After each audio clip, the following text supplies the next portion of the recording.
wants me to mark these first.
Mike, you want me to do that?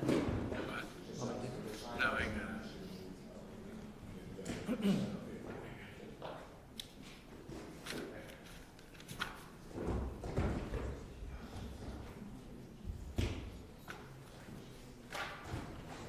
Actually, do you mind? That's perfect.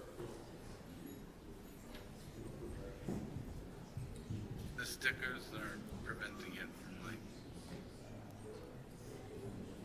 Okay, so I'll do that. I need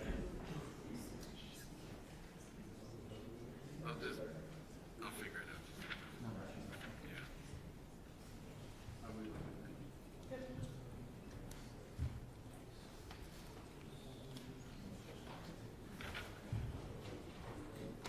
How many on the door number?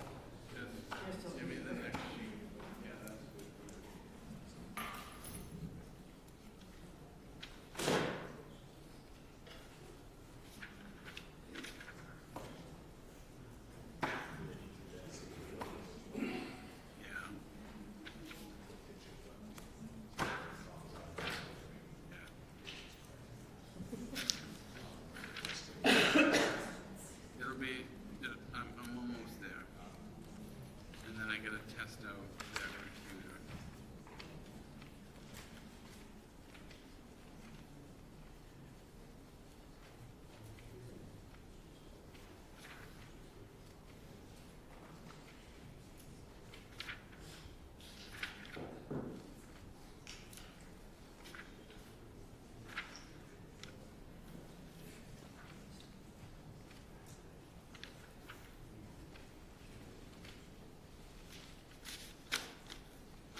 He's on?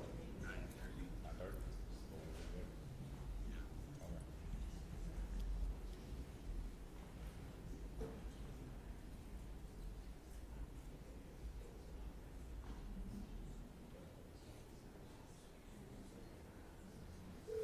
Oops.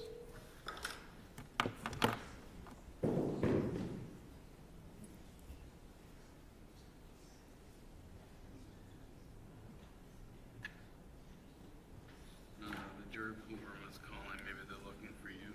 Calling for me? I don't know. Joey Pool's calling for, looking for me? They didn't say, but there was a call here, so. Oh.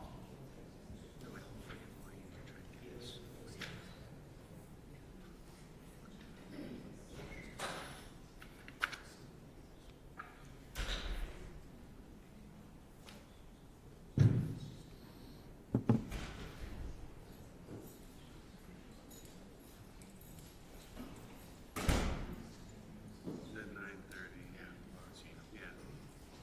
All right. Thanks, Jimmy.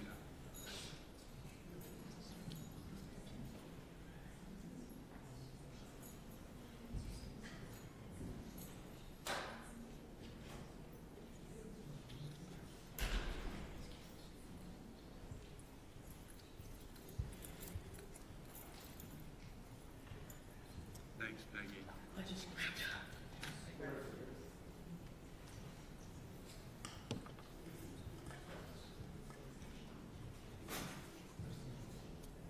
We're gonna get going in about 5 minutes, folks. If you need to use the restroom, I probably do so now. I don't know. No, I don't know where he is.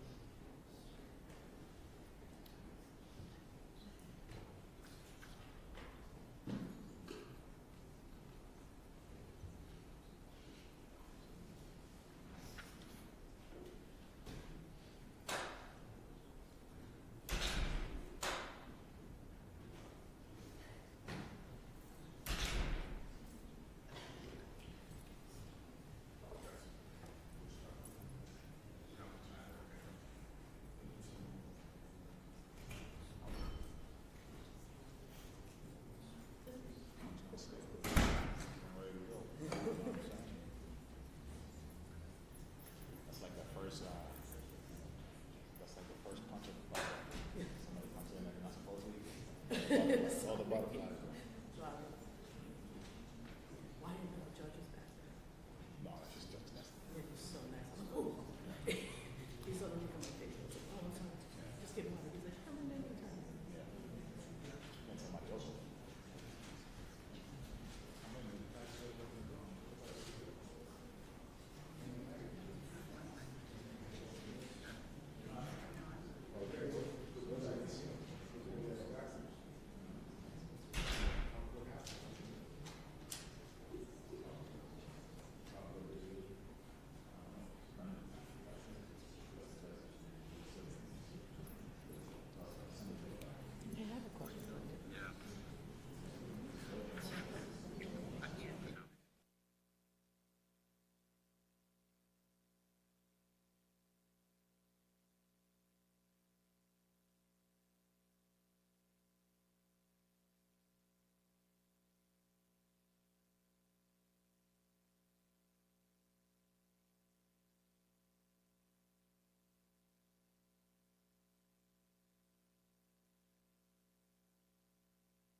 you say?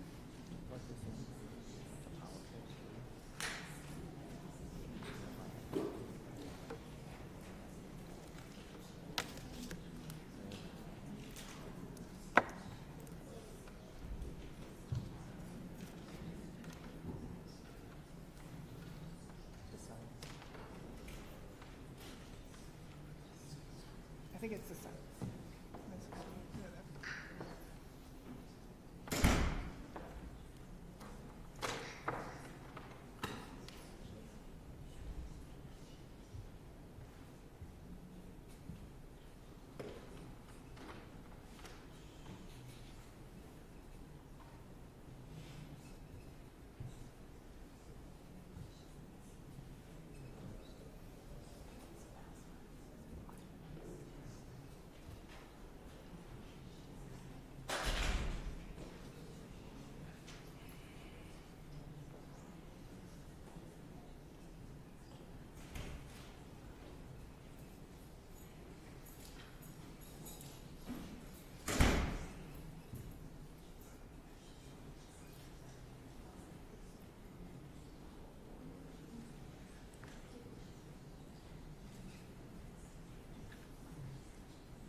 coming in.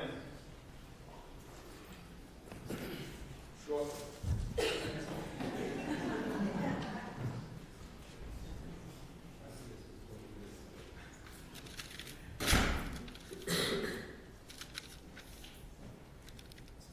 Thank you.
Hear ye.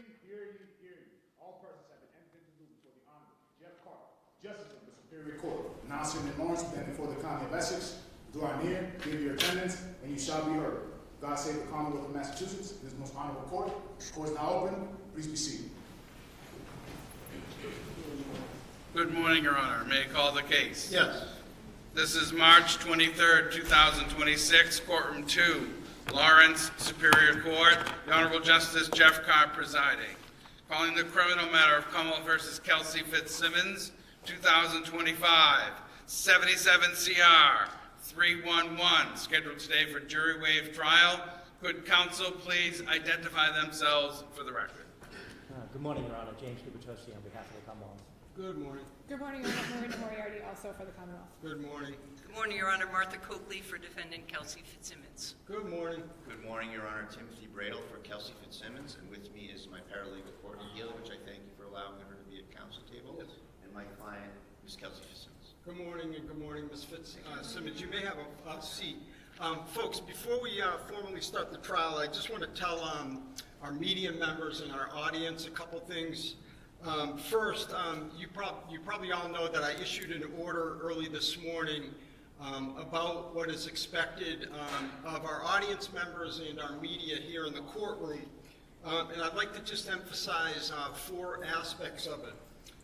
First, I've ordered that people attending the trial may not display any words or images on their clothing or elsewhere that advocate for or against either side. And the reason why I've done that is I'd like this courtroom to remain as neutral and impartial as possible. All right, so don't take offense at that, just cover up. Second, consistent with our rules of the Supreme Judicial Court, I'm allowing authorized members of the media to use a total of 3 cameras, 2 video cameras, so to speak, and a still camera.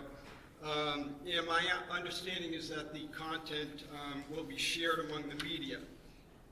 Next, other than these 3 cameras, no one else is allowed to use a cell phone camera or any electronic device to photograph, record, or transmit any aspect of these proceedings while inside this courtroom, or while listening remotely via the court's live audio feed without prior court approval. And fourth, no one at all, including our members of the media, may photograph or video anyone or anything at any location inside this courthouse other than this courtroom pursuant to the rules. So, in other words, out in the hallway and other public areas of the courthouse, do not photograph anyone, videotape, etc., or any of the places. You should treat any orders or requests of our court officers as if they're coming from me or came from me. Everyone should, at this time, check their cell phones, make sure they're on silent mode. And finally, just remember, this is a courtroom. I'd like you folks to be as silent as possible, and I'd like you to do that even during recesses. There's business going on in this courthouse, so if you can please, at recess, try to keep your voices down. That would be terrific. All right.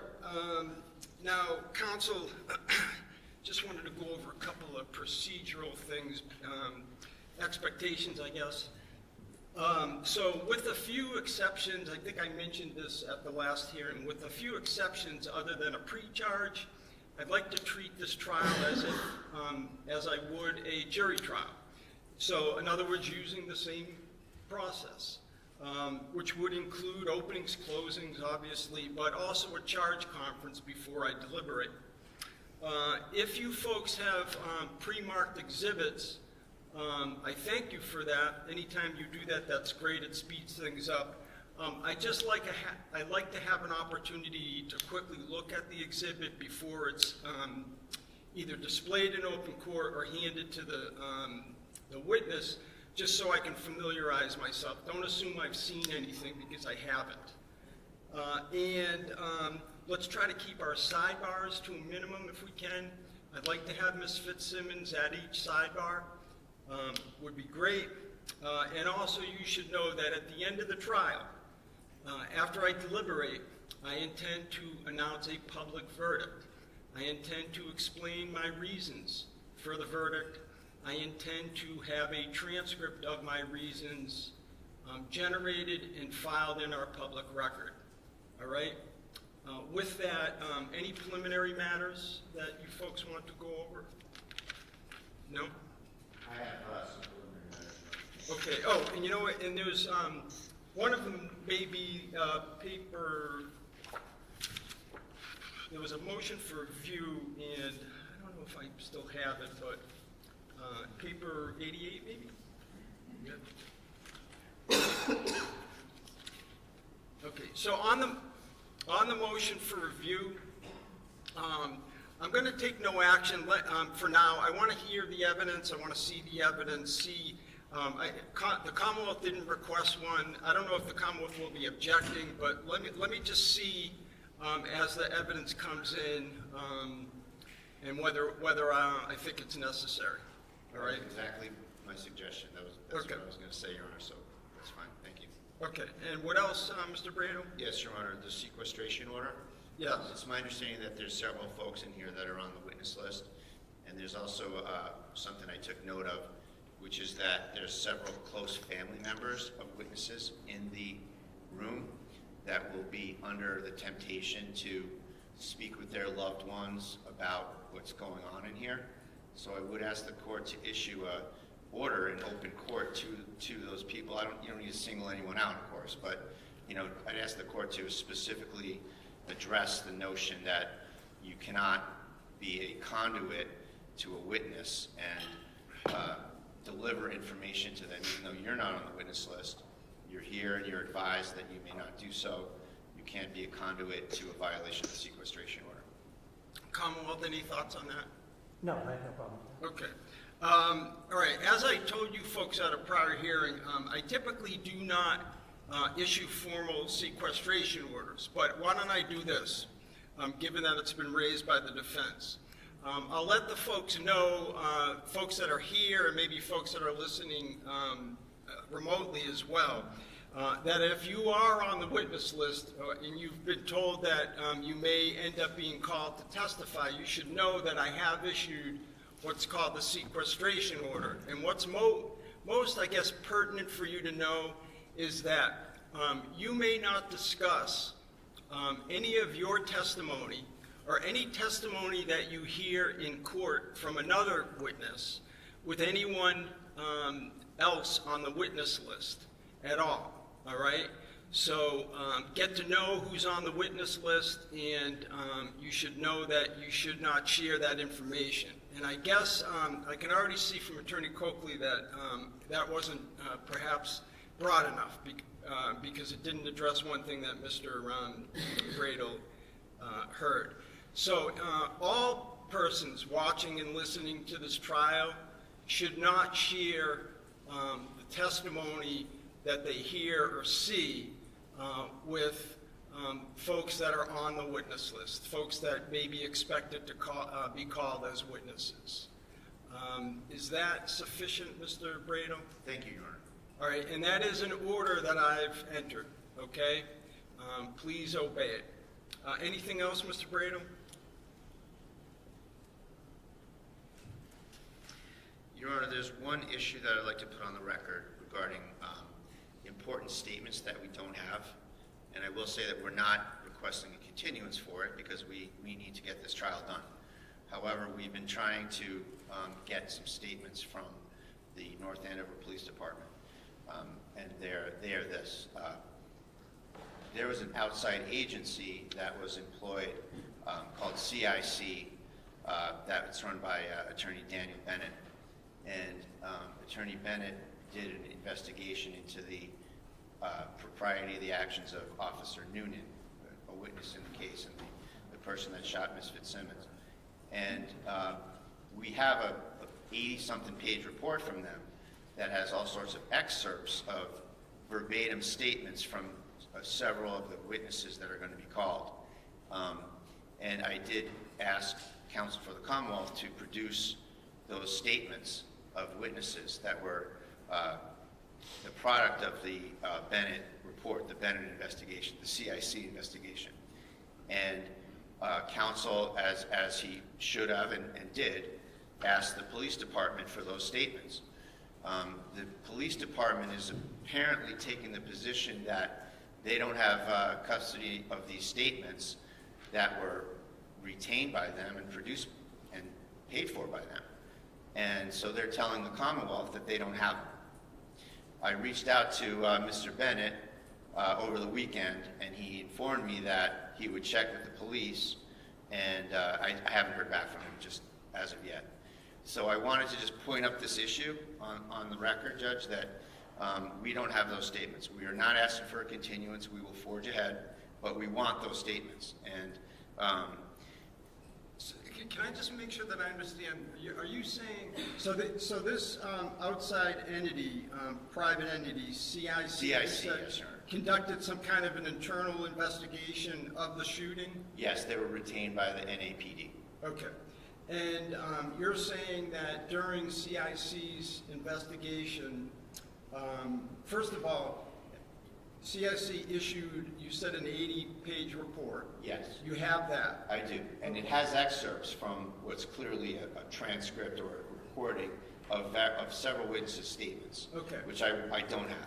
All right, so that's the issue. You're saying Right. that folks that CIC interviewed, you don't have those statements. That's what you're looking Correct. for. The actual real statements. And there's only excerpts of those statements in a report that essentially takes Noonan's side in the matter and exonerates him, I guess you could call it. But we don't have the full interviews. Were the statements, those statements, again, generated by CIC, turned over to the North Andover Police Department? Well, I've been informed by counsel for the Commonwealth that the police don't have them. Okay. And, you know, I don't think that's an adequate answer that he's getting from the police, because they bought the statements, they own the statements, Well, they have custody and control of the statements. So to pretend that they don't have access to them, I think is disingenuous, it prejudices us, and it is something that needs to be remedied by the court if it's not handled by the end of the day. all right, so Mr. Brado, you said, so what is it exactly that you're requesting me to do? I'm requesting you to order the North Andover Police Department to produce forthwith all the recorded statements from the CIC investigation. You said recorded, so you believe that these... I assume they were recorded, Judge, right? And they were probably reduced to a transcript, is my guess. But they're statements that they bought and paid for, and they need to produce them. And it's completely inadequate and disingenuous for them to say they don't have them. They do have them. All right. Thank you. Commonwealth, are these statements that were generated by CIC in the possession, custody, and control of the prosecution team as those terms are defined in our rules? No. Okay. All right. So at this point, Mr. Brado, it seems to me that this is a Rule 17 issue. I can't. I can't just order a third party, which this would be, because again, the Commonwealth is required to turn over statements and information that's in their possession, custody, and control. We all know what that means. Members of the prosecution team. The North Andover Police Department doing some kind of external investigation does not make them members of the prosecution team under our law. So for you to get those, you would need to follow the Rule 17 requirements. It just seems to be, Judge, that the chief of police, who retains and controls the investigation, he was literally present at the scene of this incident. He's a part of the prosecution team. And so he's the one that controls the report. And for him to put on blinders and say, oh, we don't have that. No, that's not the standard. Is do you have it or not? The standard is it in your possession, custody, or control? And it is. And so he was literally at the scene. So he's the guy who's the decision maker. So I don't see how this is a third party issue. It's really just something that is so germane to the right to a fair trial that the police department in the very case, and the guy that makes the decision is the one who's a recipient witness, is saying, putting on both hats, and now he's saying, oh, administratively, oh, I don't have that. When were you provided the 80-page report? When was it produced? I don't recall it, Judge. At some point in discovery, I don't When recall. was it produced? Not like last week or anything. Months ago. Months ago? Okay. Why are you waiting until 9 o'clock on the morning of trial to raise this? You folks were before me for the very purpose of me weighing in on Rule 17 motions, not a peep from you. Why now? Because I thought we were going to get it. I asked for it last week, and maybe even before that, and, you know, I got the answer that, oh, they don't have it. So. Commonwealth? It's an independent report. I called the chief at counsel's request and asked them what they got from Attorney Bennett. They said they got the report. I asked if they had any recording statements, transcripts, and the chief told me no. Okay. So what I would suggest at this point, Mr. Bradle, is you issue a summons under Rule 17. I mean, it really, at this point, I don't know. I think it's a trial. I'm sorry to talk over you. No, just hold on one second. Let me just finish my thought. Maybe Rule 17 isn't the right vehicle. Maybe just a summons, a subpoena, which then the police department can, report whether they, if they don't have them, they could seek to quash or something. But because it seems to me that we're beyond Rule 17. Yes. So that's what I would suggest doing. I'd suggest getting that out ASAP. As I said, I'd like this trial, in a perfect world, the trial and the verdict to be done this week. We don't live in a perfect world, I'm aware of that, so if things come up, we'll do the best that we can. All right? Anything else, Mr. Brado? That's all I have, Your Honor. Thank you very much. Okay. So, like any trial, we're going to start with opening statements. Can I send the defendant to the bar, Your Honor? Oh, I'm sorry, I missed that part. That's Yes, okay. of course. Calling the criminal matter of Commonwealth versus Kelsey Fitzsimmons, docket 2025, 77 CR 311. ADA Gubitosi on behalf of the Commonwealth, does the Commonwealth move for trial? The Commonwealth move for trial. Attorney Bradel on behalf of the defendant, does the defendant answer ready for trial? Ready for trial, Mr. Clerk. Ms. Fitzsimmons, could you please stand? You are now set to the bar to be tried before the Honorable Justice Jeff Karp, Justice of the Lawrence Superior Court. Thank you, Your Honor. Thank you. Okay. We will now proceed with opening statements. The Commonwealth will go first because they have the burden. Thank you. Your Honor, may the witnesses be ordered to exit the room for the opening statements, please. Okay. Yes, I thought that the sequestration order was that part of the sequestration order was that witnesses wouldn't be in the present during courtroom proceedings. Is that not the case? Is that not what I ordered? That's what I asked for, and that's what you ordered, and that's what I expect, and I don't know why these people are sitting here. Okay. So, any objection? No? Okay. So, members of the audience, if you are on the witness list, if you have been told that you've been identified as a possible witness at this trial, you must leave the courtroom. And remember my order about what I called a sequestration order. Thank you very much. There may come a time where I need to make exceptions to that rule, counsel, and you'll let me know when those exceptions are needed. Thank you.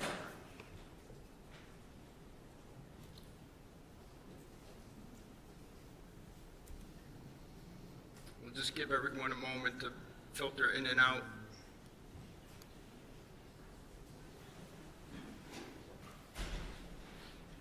Thank you, Your Honor. Mr. Bradel, are you content? Do you want to take a Yes. look around? I believe More, that- more people came in, so. Yes, no, I know those folks, that's no problem.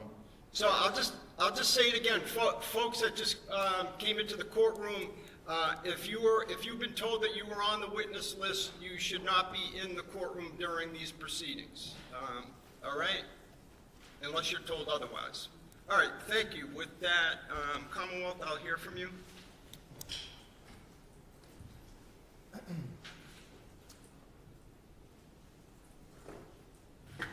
The defendant raised her gun, leveled it at Pat Noonan's face, and pulled the trigger. There are two reasons that Pat Noonan is alive today. The first being that Miss Fitzsimmons' gun, while it had a full magazine, it did not have a round in the chamber. The second reason is that Pat Noonan, based on his years and decades of training and experience, reacted in a calm, professional way when he protected both himself and everyone else in that house. Pat Noonan is 50 years old. He is married to his wife Angie for 25 years. He has a son, Jonathan, who goes to school locally, college.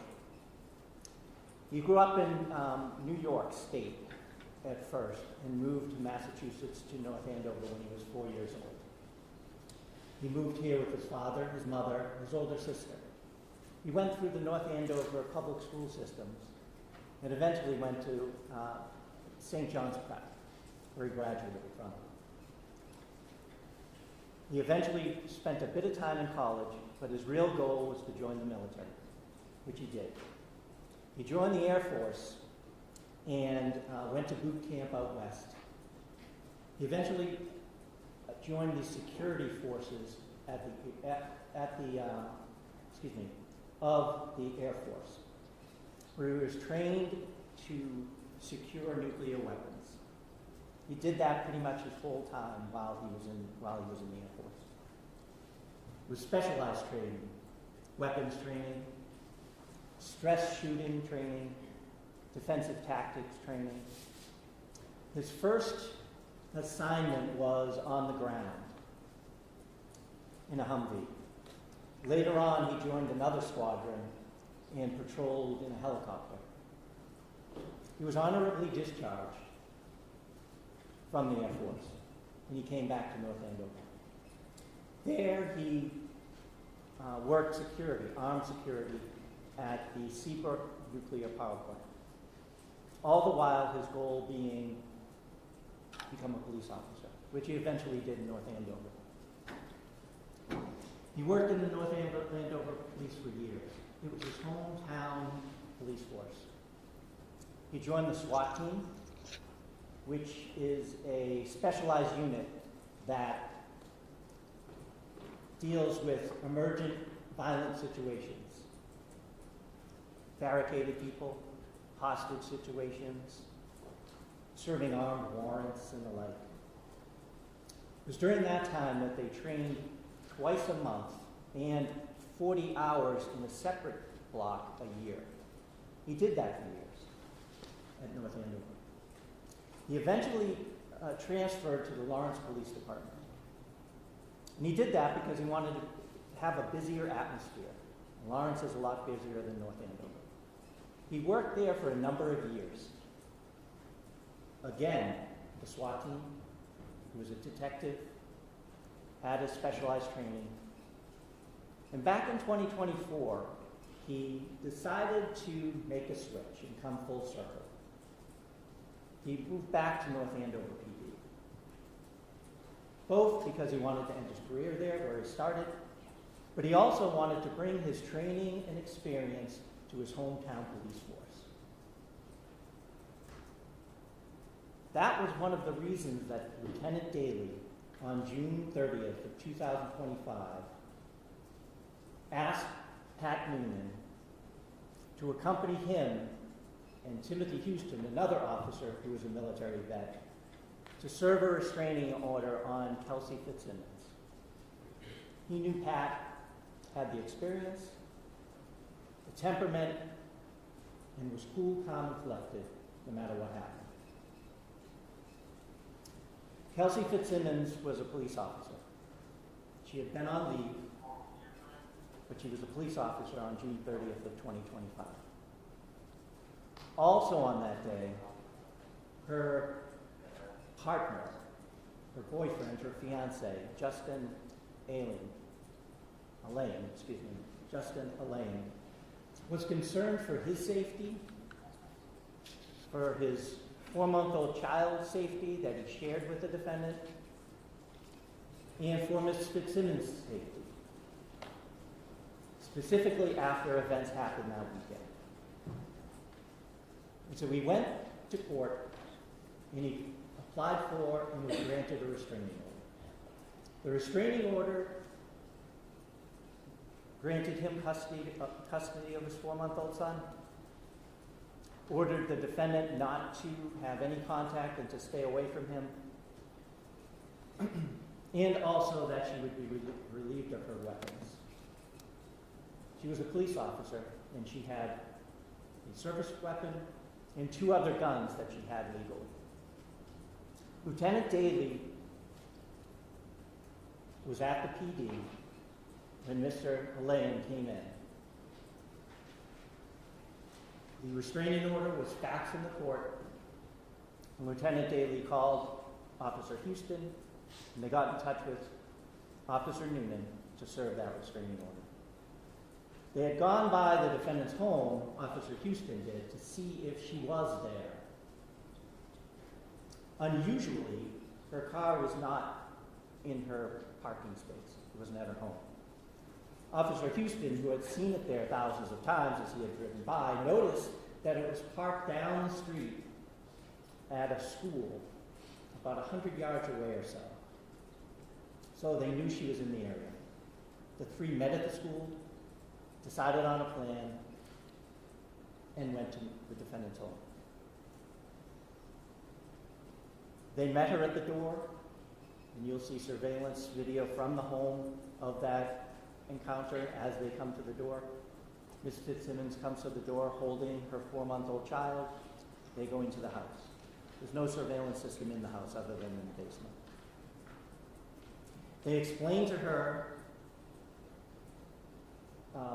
what has happened, that there was a restraining order, that there's going to be a hearing on July 14th where she'd be able to tell her side of the story. And she tells the officers, I know how this all works. They ask her where her firearms are, and she lies to them, and she tells them they're in the basement. She's sitting down on a couch, the baby is next to her. She calls her mother, who will soon come over, and they tell her that Justin's coming also, because he's going to get custody of the baby. Officer Houston, who is also in the living room, sees a gun case on the sofa, and he opens it. Ms. Fitzsimmons lies to him again. I told you the guns are in the basement. The defendant's mother comes, takes custody of the child while they're waiting for Justin. The police have called Mr. Alain at the PD, so he's coming over with his sister, Courtney. The officers allow the defendant to walk around the house gathering baby stuff, equipment, clothing, and things like that, so the child will have what it needs when it's taken by Mr. Alain. They follow her around to make sure that she is safe, that they are safe, that everybody in the house is safe. They go upstairs, they come downstairs. They go upstairs again, and you'll see photos of this, Your Honor. It's a staircase. At the top of the staircase is a landing where there's shelving and some of her police gear. If you look to the left is the baby's room. If you look to the right, it's the bedroom. There's no door on the bedroom. So she goes in the baby's room and she's gathering things, and she's handing it to the officers who aren't going to take possession of it. They put it down. They're following the protocol. They're trying to keep everyone safe. At some point, she's in the bedroom, and Mr. Alain comes in the house, and she hears him. Now it's Officer Noonan and Officer Houston in the bedroom with the defendant. She tells Officer Houston, I don't want him here. I don't want to see him. Don't let him near me. Because she's upset with Mr. Alain. Officer Houston goes downstairs to make sure that doesn't happen. Mr. Alain, who had left the house with some baby stuff, came back and asked the officers for permission just to go down to the basement. Because he wanted a suitcase and he wanted some of the other baby stuff because he was taking the baby home who lives in Stone, Massachusetts. So he did this. He was down in the basement. Lieutenant Daley is down on the first floor. Officer Houston is at the top of the stairs of the basement. And the defendant's mother is downstairs also. The baby is already gone because Courtney, Mr. Alain's sister, had come with them, taken the baby, and left the house. Officer Noonan is standing on the landing watching the defendant in the bedroom. She's on her knees. She's gathering things. He notices at some point that her demeanor changes. She gets upset. At that point, she lunges to her right, forward and to her right. And he can't see what she grabs, but she grabs a firearm. Turns out to be her service weapon. She comes back. She raises it. Before Officer Noonan can do anything, she pulls the trigger as it's leveled at his face, and it goes click. I'm sorry. It goes click, excuse me. It does not fire. Officer Noonan takes out his gun, is yelling at her at this point. Kelsey, don't do it. Drop it. Kelsey, don't do it. She is stepping backwards now. The gun hadn't fired, and so she was doing what the officers will describe to you as a tap rack. She has the gun in her hand. She bangs the magazine and attempts to rack it. She's unsuccessful the first time. Officer Noonan is still telling her, pleading with her, trying to de-escalate it. Kelsey, don't do it. She does it again, racks around. As she's picking up the gun, raising the gun, Officer Noonan fires. He fires twice. She is now moving. He misses and then strikes her. She immediately goes down. Lieutenant Daley runs up. Officer Houston runs up. And they treat her. They call for an ambulance in the fire department, and she's eventually taken to the hospital. The gun that she used on Officer Noonan was underneath her. Lieutenant Daley grabs it, puts it on the bed. Officer Noonan, still focused on procedure and what to do, picks it up and moves it farther away from her so it's not a threat. That is eventually collected by Officer Core, who shows up later.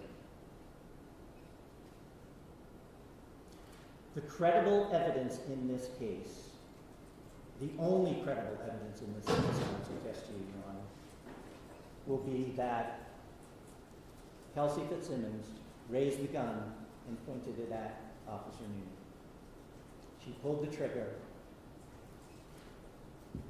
when she did this. The credible evidence in this case, Your Honor, will prove beyond a reasonable doubt that the defendant is guilty. Thank you. Mr. Brandon, would you like to make an opening statement at this time? I would, Your Honor, thank you. And feel free to stay there, or you can go to the podium, whatever, Sure. whatever you're more comfortable with. Thank you, Your Honor.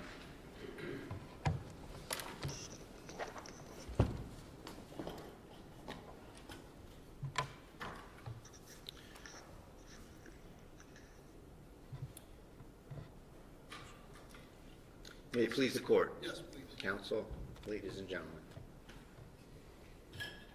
Kelsey, no. Kelsey, no. You don't say that when you're staring at the muzzle of a gun pointed at you. You say that to a person who has a gun to their head. And you don't shoot someone in the chest when they are seeking clearly to only harm themselves. And when you do that, you quickly realize, Your Honor, that you need to adjust the narrative to save yourself. That's what this case is about, Your Honor. On June 30th, 2025, Ms. Fitzsimmons' entire world imploded, was destroyed, when her fiancé, Justin Elaine, obtained a restraining order behind her back with unchallenged, untested allegations at the Essex Probate Court. And he took away, at 4:30 in the afternoon, took away custody of her 4-month-old Caden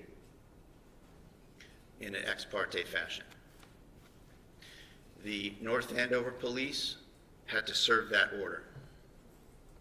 And in the late afternoon of the 30th, 3 male officers, Lieutenant Daley, Officers Noonan and Houston, they went to go serve the order. Their job was to take away the baby from Kelsey, a new mother with a 4-month-old named Caden, take her firearms, and give the baby to Mr. Elaine.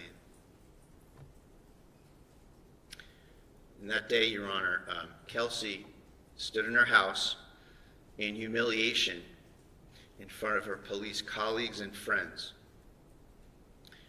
And she immediately processed all of the implications of this order, Your Honor. Everything that this fiancé had accomplished for himself without any chance for Kelsey to defend herself. He took away her baby. He likely cost her her career. He publicly betrayed her as her fiancé. He walked away from their impending marriage. She realized she couldn't any longer afford her house alone, so that was going as well. Her gun rights are stripped, and again, the humiliation that she's being served by people who she is friends and colleagues with from the North Andover Police Department. At that point, Your Honor, as she had this evolving set of revelations about how her life was in complete destruction, she made a decision for herself. And it's a decision that takes your breath away. It's a young mother who just minutes before they got there thought she had everything going for her, going back to work. She's on the schedule for July 3rd to go back to work. She decides to end her life with her firearm in her bedroom.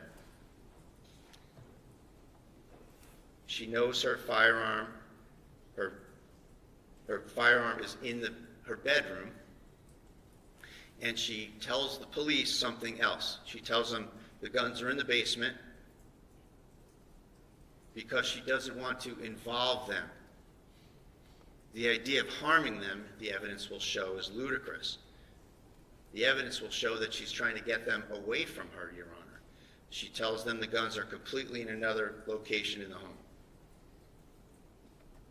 She's told that she needs to pack a bag for the person that's taking her baby away. So she has to walk around the house, pack a bag for Caden. She has it in her mind, the evidence will show, that she doesn't want them around for this event, this horrible thing she's going to do. She goes upstairs to pack the bag, Your Honor. Officers Houston and Noonan accompany her upstairs. She keeps, several times, she gives them items to have them go back downstairs with. She hands them baby seats and clothes and books and thereabouts and says, take these downstairs, please. You'll see that evidence, and as a fact finder, you will see that that's evidence of her state of mind, that she has no desire to harm any of her colleagues and friends. She's got no motive, she's got no reason to, and her actions are completely inconsistent with that. She's trying to get rid of them so she can have a minute in her room, not to do things that every young mother might want to do, but to get her gun and kill herself, because her life's over, in her mind. So, at that point, Your Honor, her, apparently what was later learned to be her mom, comes in the house. And she's understandably upset. She's saying, how can you take away a baby from their mother? That's when Houston goes downstairs. So part one is accomplished, that Houston is downstairs. Houston's a friend. Houston was invited to her wedding. He goes downstairs. Noonan is still upstairs on the landing. You'll see from all the visual evidence, Judge, it's a stairway that goes up the small landing. Kelsey's bedroom's on the right, the baby's room's on the left. It's a pretty simple layout. Noonan stays up there. At this point, Kelsey makes it from the baby's room where she got some stuff across the landing to her bedroom, and she's in her bedroom when I don't want to say disturbance, but when Mrs. Page, her mom, gets here. What we later learn is that she gets here. And Houston goes downstairs. Noonan, in a moment after Houston went downstairs, Noonan starts to go downstairs, and that was Kelsey's moment. Why? Because she wanted to do this herself, and she didn't want to involve Noonan. I told you about Houston. Noonan, she had been on extremely difficult calls with. She considered him a friend. She knew he had a wife and a child. Zero motive, the evidence will show, for her to ever want to harm this gentleman. She's alone in the room. Noonan's down the stairs. She reaches into the corner and picks up one of her handguns. She'll tell you that she is acutely aware as a police officer that she doesn't want them involved. She doesn't want them to be a part of this in any way. She keeps the gun close to her stomach area and walks over to an open spot in the room. She raises the gun to her head. Noonan is not even back in the room yet, Your Honor. So I don't want you as the fact finder to be looking for evidence that, well, maybe she swung it in his direction when he was coming in. Maybe she was pointing it at him at some quick transient time. That's not the case at all, Your Honor. That will not be the evidence. The evidence will be that Ms. Fitzsimmons had the gun to her temple, and then Noonan walks in, and he sees someone who is exhibiting only harm to herself and to no other.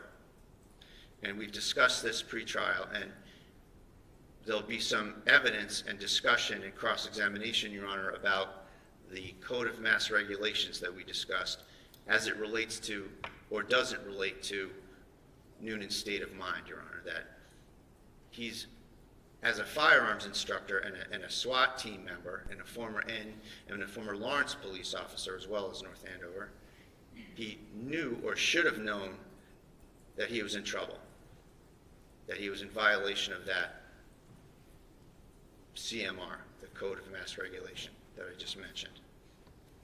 And he knows he has to adjust the narrative, Your Honor.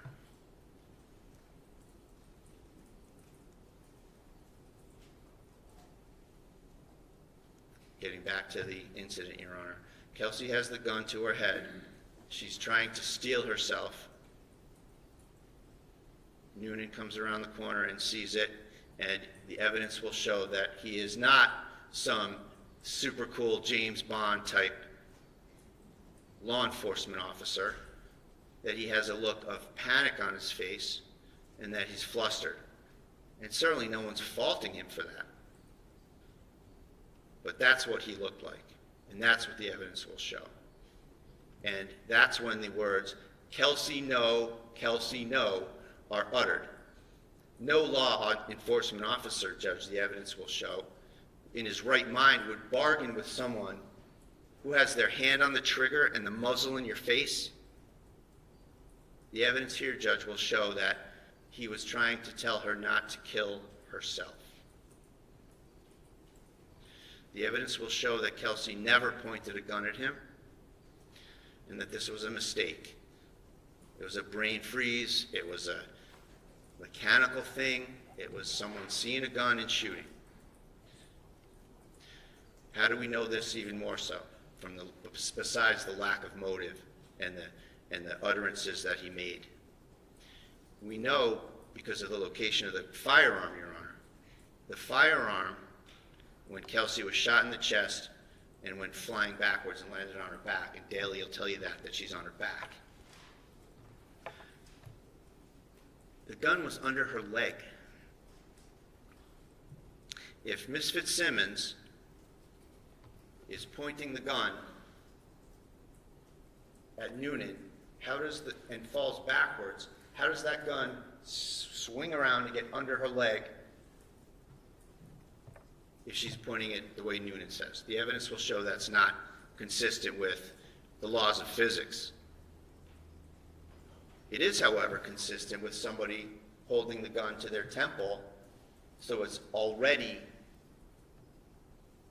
to the side of your body, if not behind you when you go flying. So the location of the firearm, the evidence will show, is also consistent with what Kelsey says happened. Finally, in terms of the panic, the flustered look on his face, Ms. Fitzsimmons was only anywhere from 3 feet to then maybe 7 feet away from him in this entire incident. And that might be where the view comes in, Your Honor, the room. And he missed her in the first shot. He's a firearms instructor. He's a SWAT guy. 25 years, he misses someone from 3 to 7 feet away. Hits the air conditioner.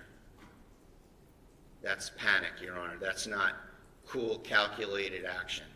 That's panic.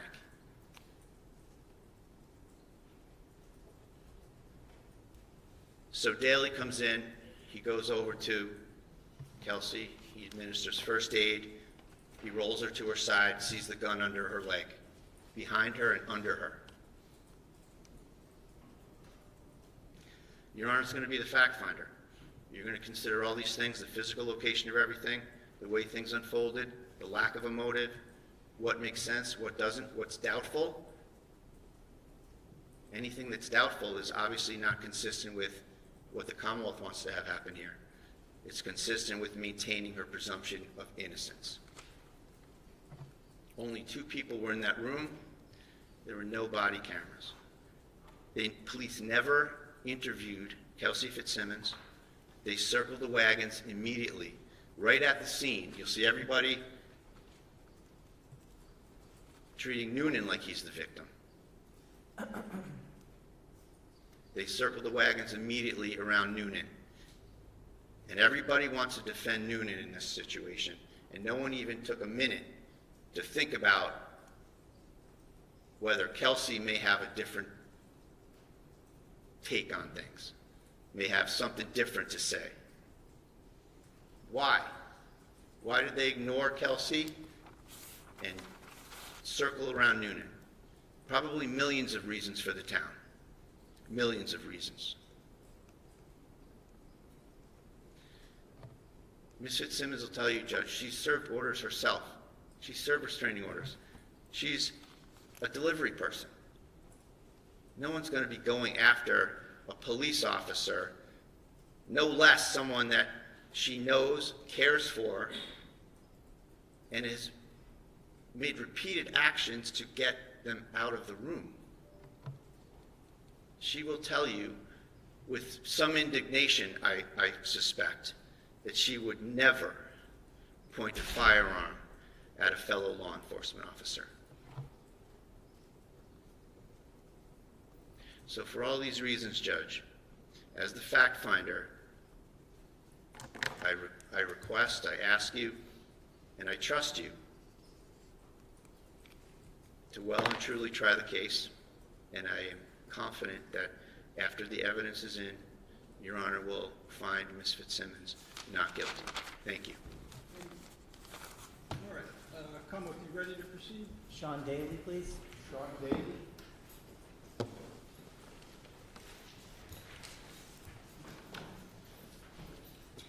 Ron Daly.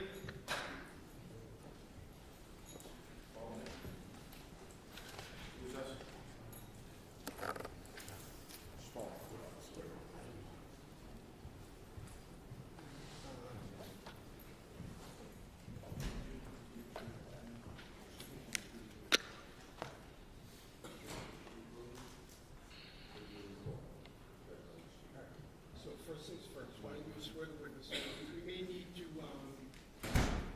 swear the witness in the Could you raise your right hand? Do you solemnly swear that the testimony you're about to give in this cause now and hearing shall be the truth, the whole truth, and nothing but the truth so help you God?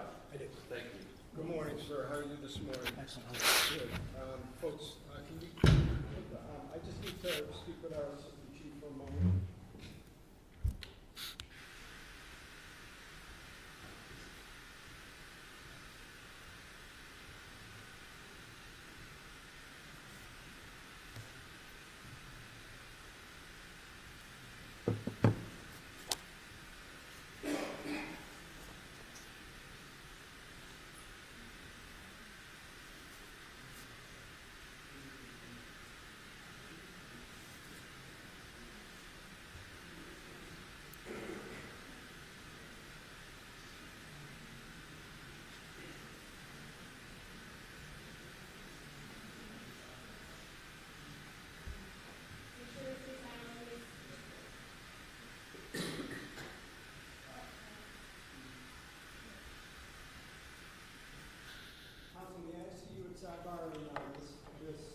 Simmons as well, thank you.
being so-called live streamed,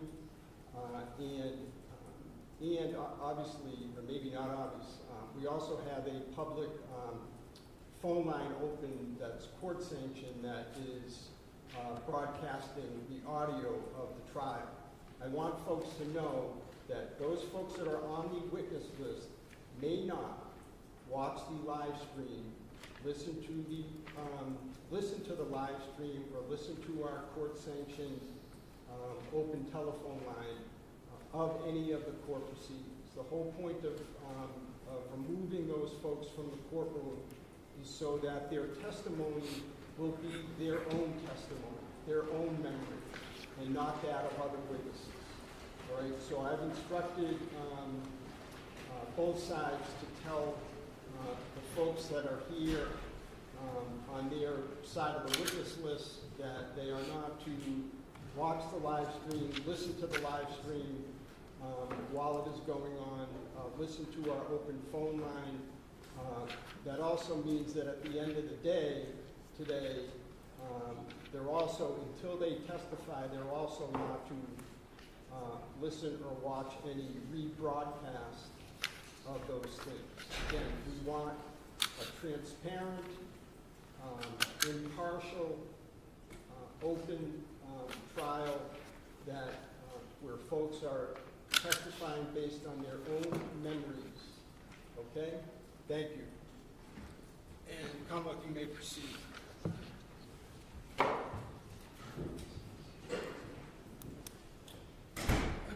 Sir, in a loud, clear voice, can you please introduce yourself? Spell your first name and your last name. My name's Sean Daley, Seandaley. And sir, what do you do for a living? I'm a lieutenant with the North Andover Police Department.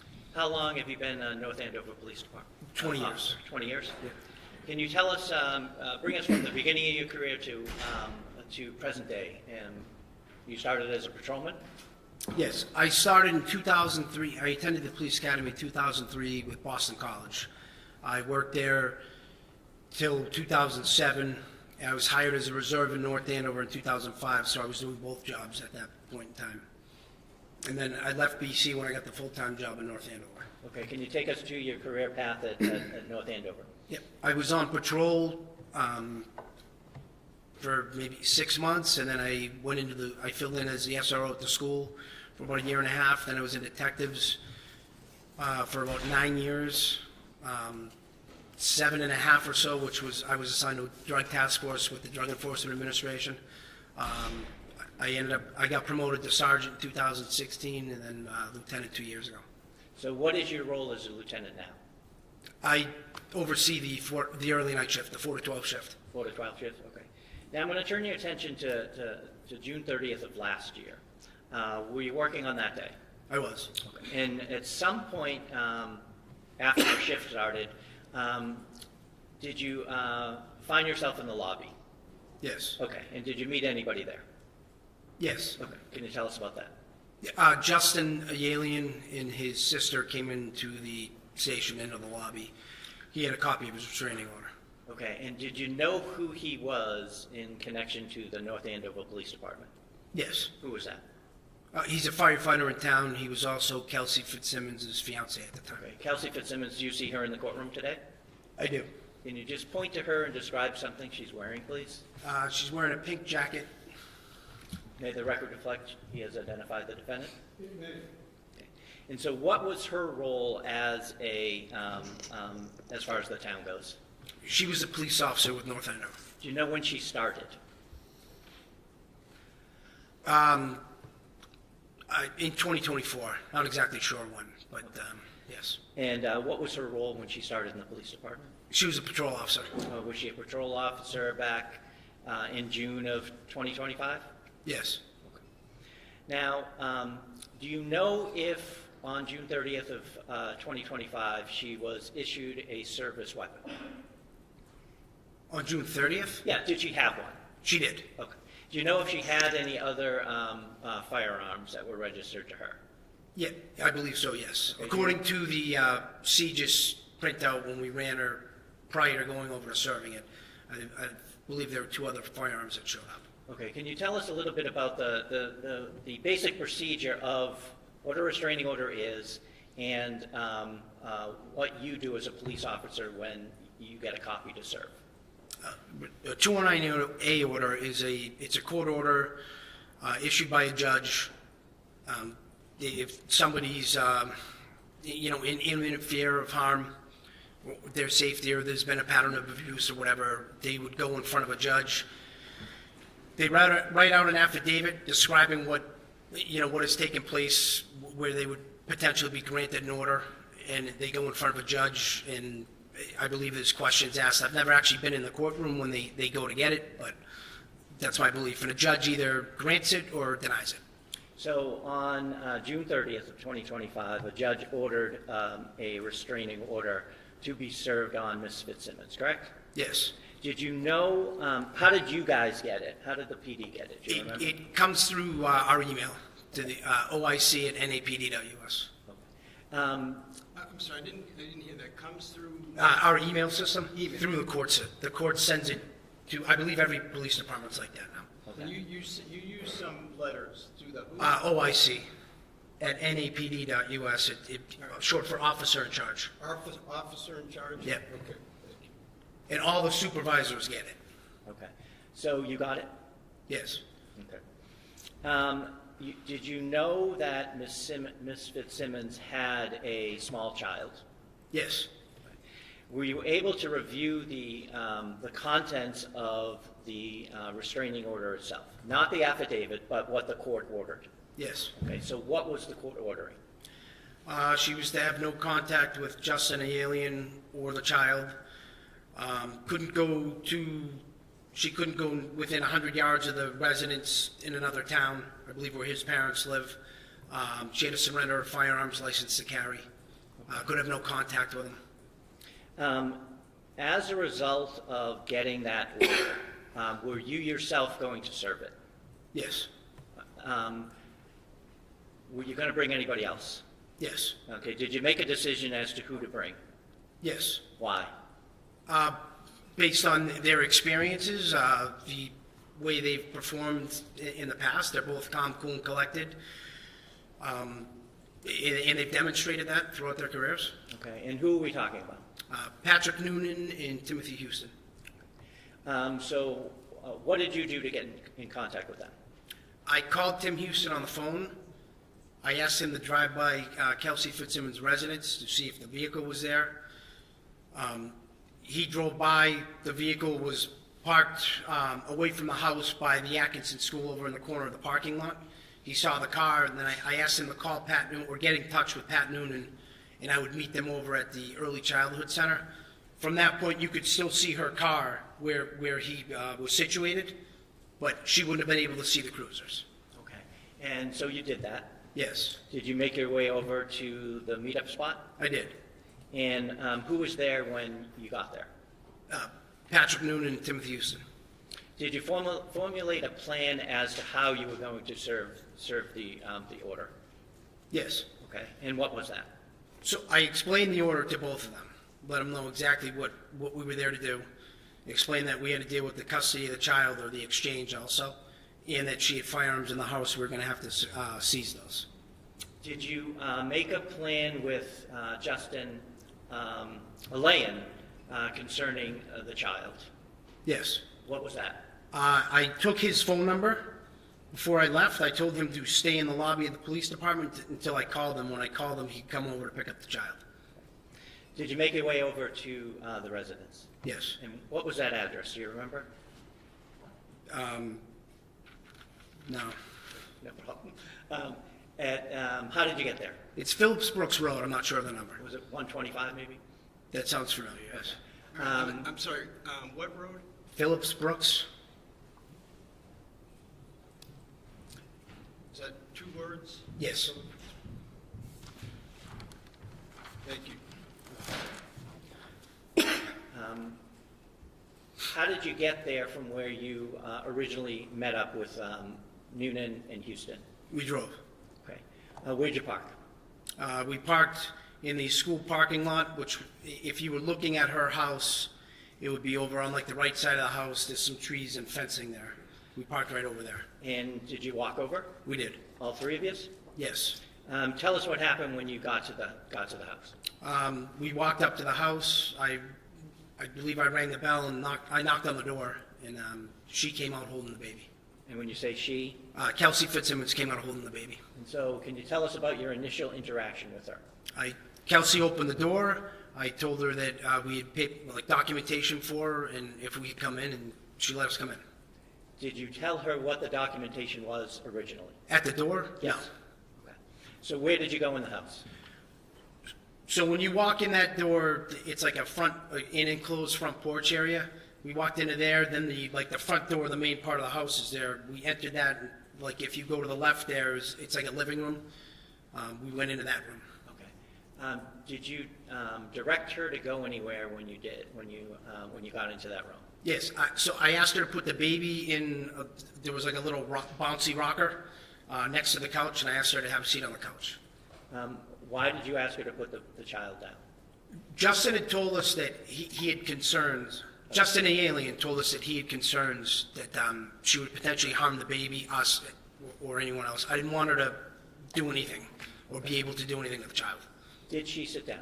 She did. Did you then have a conversation with her about why you were there? Yes. Can you tell us what you said and what she said? I handed her the restraining order and explained it to her, that Justin had gotten a 298 order against her. Okay, and did you explain the orders that were contained in the restraining order itself? Yes. What did you say? Well, I told her she wasn't allowed to have contact with him, couldn't go near the residence. She was going to have to turn her firearms over, and Justin had custody of the baby until the hearing. When you say the residence, it wasn't the residence where she was living, it was in... Yeah, whatever, Justin the alien listed an address, I believe, on the document. Okay. When you mentioned that you were going to need to seize her guns, did she respond to that at all? When I said we were taking your guns? Yep. No, I then asked her, where are your guns? And what did she say? She said they were in the basement in a safe. In a safe in the basement? Yes.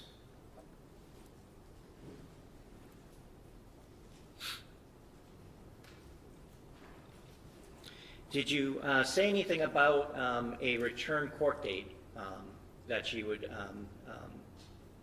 be able to attend? Yeah, the hearing? Yeah. Yes. What did you say?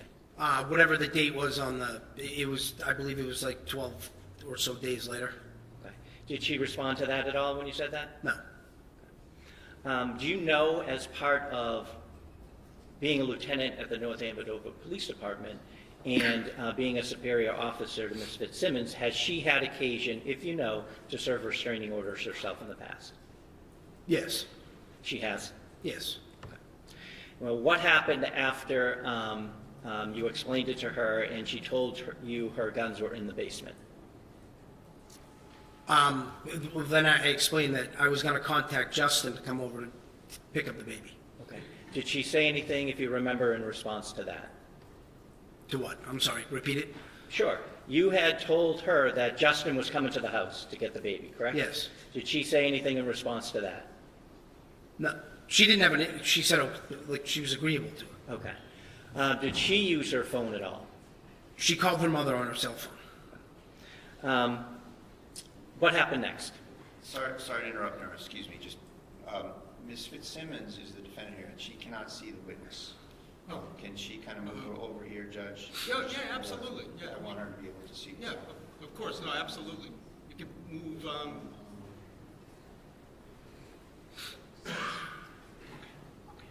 maybe you folks slide down a little bit. Is it because of the angle, or is The it because of that computers. screen? The computers. Oh, the computers, okay.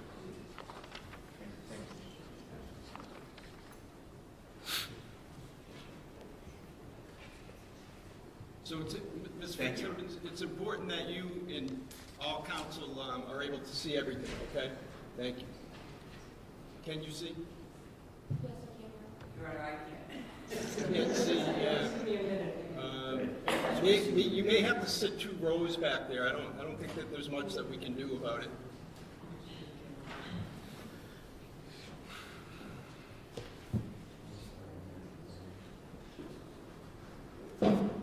Maybe you can move the table up or something.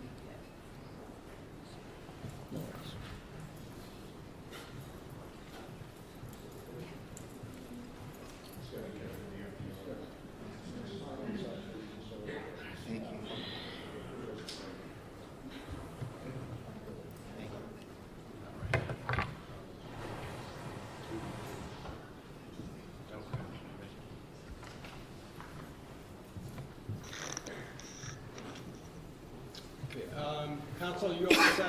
can sit in the back row? Hold on one second. Ms. Moriarty, can you see? Yes, thank you. Okay. All right. Thank you. So what happened next? She called her mother. She called her mother. Okay. Yep. Did she ask if she could gather anything for the baby? Yes. Okay. And so tell us about that. She asked if she could get some items for the baby, so the baby started getting fussy in like the bouncy chair. Officer Noonan ended up holding the baby for a little bit, and Tim Houston and I went around with Ms. Fitzsimmons into the kitchen first. She opened some drawers. There were some like jars and formula bottles, whatnot, that she was grabbing and putting in a bag. And then we came around. She went upstairs to the bedroom where the shooting occurred. I was with her. She walked in, looked around, we walked back out, went back down the stairs, and then she went into the room. If you're looking at the house, it'd be the room on the right. It had like storage shelves along the wall. There were some diapers and other things like that she grabbed. Okay. Why did you escort her around? Because it's serving an order like that, you don't let anyone, I mean, we control the house, we control movements. Okay. So you wouldn't let her be in a room by herself? No, Or out of your sight? correct. Okay. What were you looking for as she was walking around the house? Any potential weapons. So now she's back downstairs in the room to the right if you come in the door, correct? Yep. She's gathering belongings. What happens after that? She started getting a little bit emotional for a second, saying she was going to lose her job, etc. And I told her, you just relax, take a deep breath. You got to let the process play out. Maybe cooler heads prevail. And she actually kind of settled down a little bit. So what happened after you had that conversation? I called Justin to come to the house, and her mother showed up right around that point. Who had the baby when her mother showed up? Do you remember? Officer Houston had the baby when her mother showed up. Was there a handoff at that point? When her mother showed up? Yep. Yeah, the mother took the baby from Officer Houston. Okay. So what happened next? Her and her mother were in the family room. She showed her mother the 209A order, and the statement was made that we were taking her baby, and I told her we're not taking your baby. Justin is, and she ended up going back upstairs with Officer Noonan and Officer Houston. Okay, and you stayed downstairs? I did. Okay. At some point, did Mr. Elaine arrive? Yes. Okay. Can you tell us about that? So Mr. Elaine arrived with his sister. They came in the house. Kelsey was upstairs in the bedroom with Officer Noonan and Officer Houston. I had the sister take the baby out to the vehicle, and Justin grabbed some things and went out. He came back into like the porch area, the enclosed porch area, asked if he could go grab his suitcase and some items, and there was also, he had asked also, because she had his wallet and some other items from the weekend, he had asked if he could get those too, and Kelsey had agreed to give those back to him, Okay. or give them to him. So he had left the house. The sister, excuse me. Do you know her name to be Courtney Alien? Yes, Elaine, excuse me. And she took the baby outside. yes. Justin went out initially, but then came back and asked permission to come back in the house? He went out carrying some items, and then he came back up and asked if he could retrieve some things, Okay. including a suitcase in the basement. Okay. And did he go down the basement? He did. Okay. After he went down in the basement, who was upstairs? Both Officer Houston, Officer Noonan, and Kelsey Fitzsimmons. Okay. At some point, did Officer Houston come down? He did. And where did he go? Do you remember? Officer Houston came down the stairs and told me that Ms. Fitzsimmons didn't want Justin in the house, so I told him to go around to the basement to basically hold him there, because we didn't want them interacting.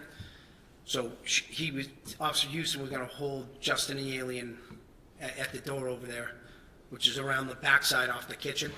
And Okay. And Officer Noonan is still upstairs overseeing the defendant? yes. What happened next? Maybe a minute later, I'm down in the family room with Kelsey's mother and the child, they're over by the couch. She's holding the baby. I'm standing right basically on the wall of where if you pivoted around the stairs would be to go upstairs. And the front door opens kind of funny. So I was just standing there waiting, and then I heard Officer Noonan. Was the baby still in the house, or did the I'm sorry, the baby was gone at that point. The baby was Yes. gone at that point. Okay, so how close are you? So Kelsey's mother's still downstairs in the living room or family room with me. She's over by the couch, and I was standing by the wall. By the wall near the... Closest to the staircase to go up the stairs. Okay, did you ever hear Officer Noonan or anybody else start to come down the stairs at all? After Officer Houston came down? Yes. No. What happened next? What happened, I heard Officer Noonan call out in like a loud authoritative voice, "Kelsey, don't do it, Kelsey." Okay, and what happened after? Hold on one sec, so I can catch up, please.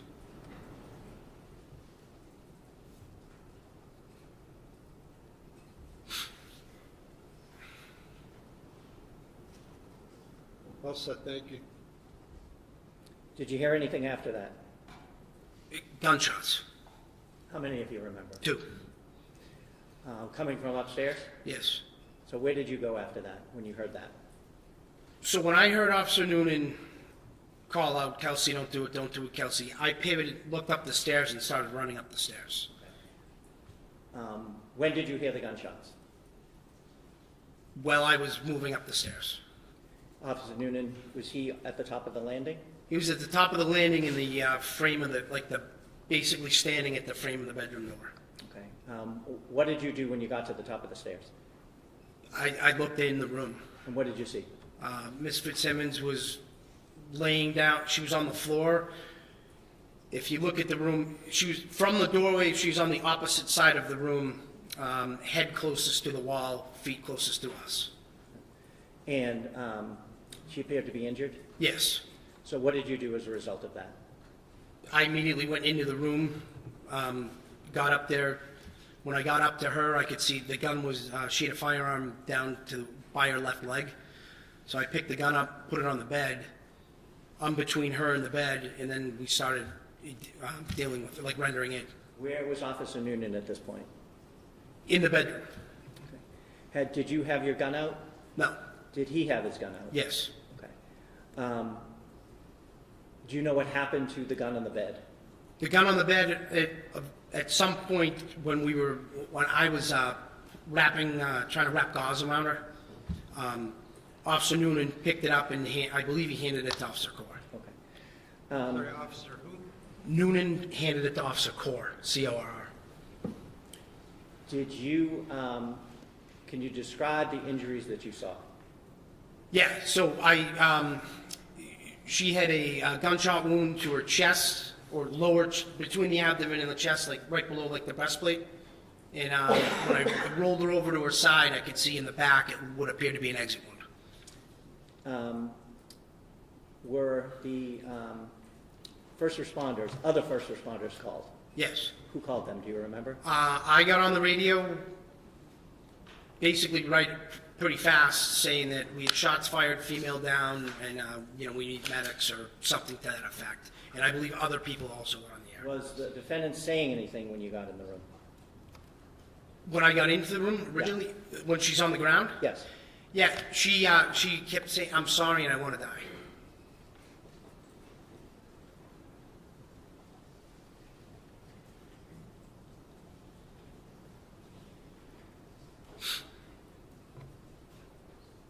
Fire personnel arrive?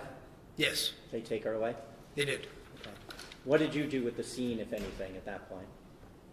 At that point, we were calling people to come to the scene. Okay. Did you secure it? Yeah. What happened with the gun, if you know, what happened with the gun that Ms. Fitzsimmons had next to her when you walked into the room? Do you know where that ended up? Yeah, so if you came up the stairs, at the top of the stairs, there was some shelving with some police equipment. There was like a gun safe on the floor right there. And Officer Core made the weapon safe, put it in the gun safe, and basically stood over it till he was relieved. Judge, I just want to lodge an objection to whether or not that testimony is based on personal knowledge or not. I don't want the witnesses testifying to, things that they've learned in the investigation. There's been no preface for the question, did he see that? How does he know that? So I just want to take the opportunity right here to object to anything that's just sort of global testimony versus something the witness perceived. All right, so. You can rephrase it, I guess. Mr. Bradle, the most efficient way for me to handle objections is, object, and I certainly understand what your reasoning is, but you have to object at the time, and I'll make a decision.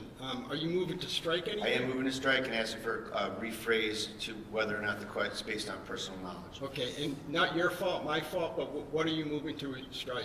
The entire answer, and ask that the question be asked again, and the answer be, make it clear that whether the witness is testifying on his own personal perception, his own personal knowledge, or whether he's just globally testifying, which I would object to.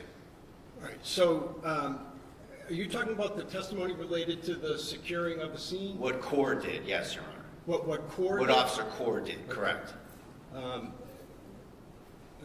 Mr. Gubitosi? Well, he can ask all the questions he wants on cross-examination. The testimony is what the testimony is. Well, it shouldn't come in at first, Your Honor, at the first instance if it's not based on personal All right, knowledge. I'm going to overrule the objection, but I certainly understand your point, Mr. Braden. I'll look out for it in the future. Thank you very much, Your Honor. Now, Judge, I have a number of pictures that I'm going to be displaying, and you said Okay. earlier that you wanted to see them first. So they've been Pre-marked. They've been pre-marked. Okay.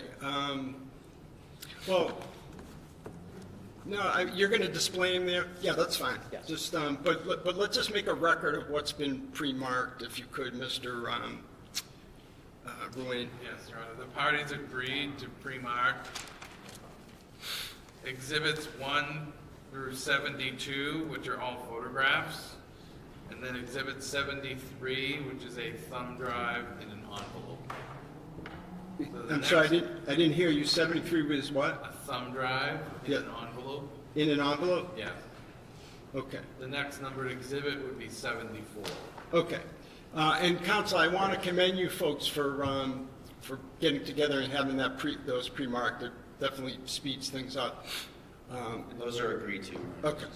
All right. So no, that's fine. I know what I said, but you can ignore it for now. That's Thank why I you. asked. Thank you. Sir, I'm going to show you what's been pre-marked as exhibit number 1. Can you see that? Yes, What's that? that's the residence. That's the residence that Ms. Fitzsimmons was living in there at the time? Yes. I'll show you what's been marked as exhibit number 2. Do you recognize, even though there's some glare, what that is?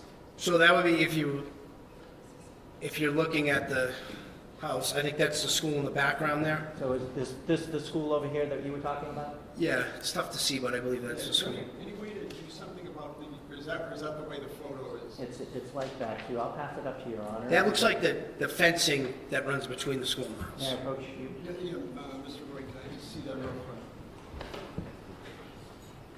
Thank you.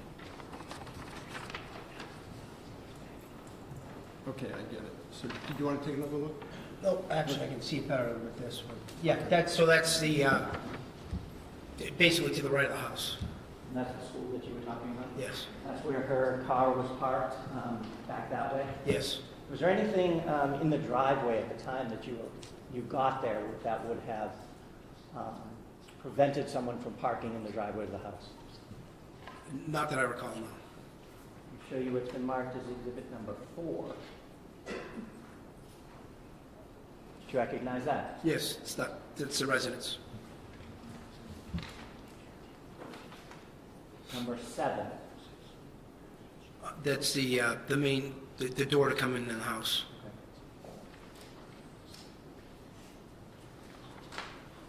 Number 8. That's the Same. stairs going up? Yeah, stairs in there, yeah. Can I'm sorry, can I see Exhibit 8? There was some glare, and it's just difficult. Thank you, Mr. Roy.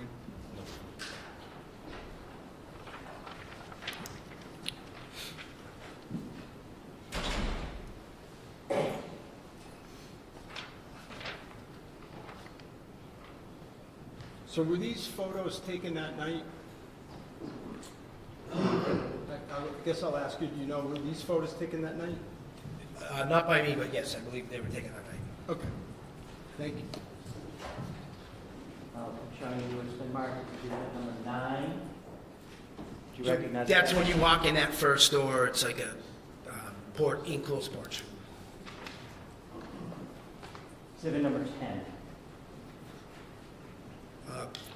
The main, to get the door to get into the main house. So when you walk in, that from the porch, you see some stairs on the right side of the doorway. Yes. What stairs are those? Those are the stairs to get up to the second floor.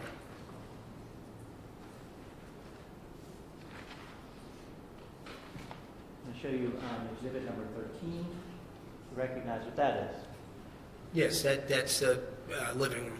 So as you walk in the front door that we were just looking at, to the left, Yes. okay. Do you see where Ms. Fitzsimmons was sitting when you asked her to take a seat when you first got in there? Yeah, so where that blanket, the red and black checkered blanket is on the couch, she was just to the left of it. So right here? Can I, let me just excuse for one moment. Can you folks in the back row see the photos? Yes, Your Honor. I'm okay with where it's at. If I could just inquire. Sure. We can see it, folks. Thank you. Okay, I just want to make sure, thank you. Yeah, go ahead. I'm going to show you what's been marked as exhibit number 14. Do you recognize what that is? Same room. Just a different angle? Yep.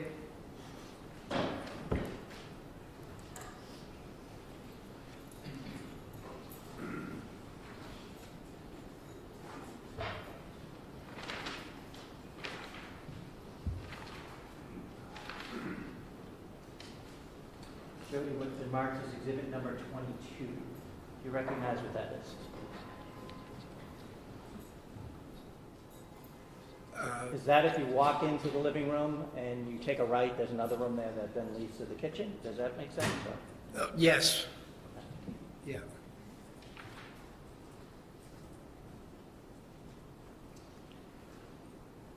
Is that room that we were just looking in? Correct. Same. I'm sorry, what number was that you I'm just? sorry, that's 23. Thank you. I'm showing you what's been previously marked as exhibit number 25. Do you recognize what that is? That is the kitchen. Okay. So right now, we've started going in the front door, gone to the left, through 2 rooms. Now this is the kitchen? Yep. Yes. And is this where you said Ms. Fitzsimmons was gathering bottles and jars? So just past the refrigerator, you can't see it in this photo, but there was some drawers in like a cabinet that she'd opened, and there were some jars and things in there.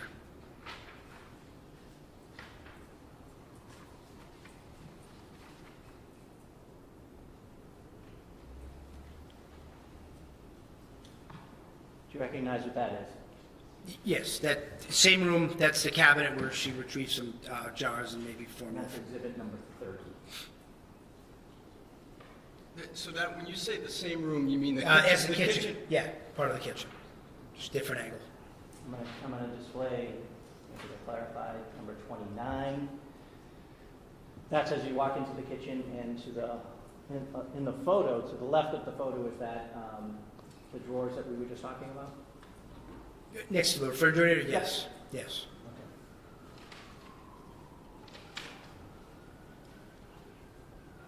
Okay. Do you recognize what that is in exhibit number 31?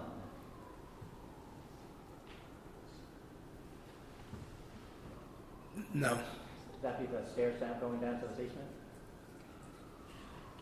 Potentially, yeah. Okay. I'll get that. Sorry. And do you recognize this room? Yes. What room is that? It's I'm sorry, what exhibit number are you displaying? 32. Thank you. it's off of the kitchen. Okay. So and now we almost went around the whole house in a circle? Yeah.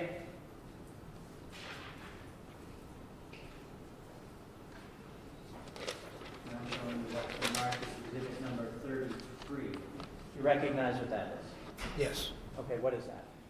That'd be a photo from the bottom of the staircase looking into the room where we were at first. Okay, so the picture taker would have just walked through exhibit number 32, that last room, and came full circle? Yes.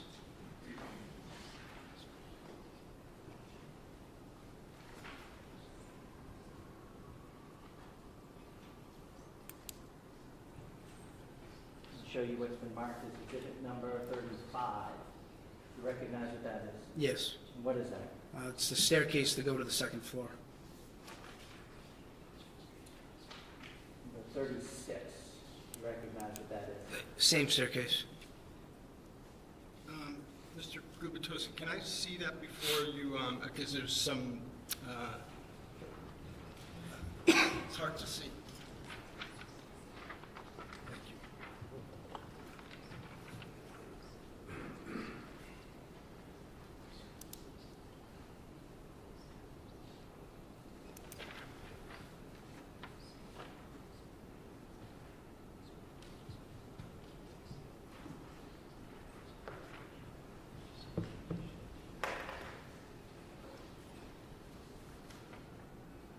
Exhibit 37. Can you describe what we're seeing there? That's if you were at the top of the stairs, looking straight on. And Pierre said there's a room to the right. Which room would that be? That's the bedroom where the shooting occurred. Exhibit number 38. That's a photo from the top of the stairs also. Okay, that's in the, you see a room on the left side of the photo. Is that what we call the baby's room? Yes. Mr. Gubitosi, may I see exhibits 37 and 38? I'm just getting some glare. Thank you.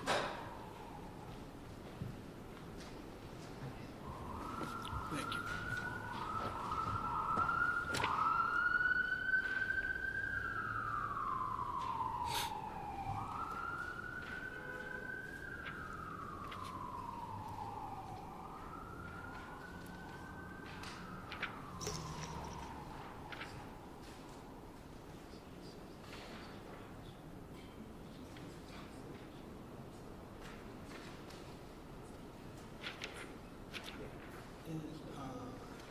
I'm sorry, Mr. Gubitosi, do you mind, on exhibit 38, I had trouble picking up what that was. Sure. Could you just ask him again? So I'm going to show you exhibit number 38. Can you describe what we're seeing here? That's if you were at the top of the staircase. I guess you'd call it a hallway in between the two bedrooms. Thank you.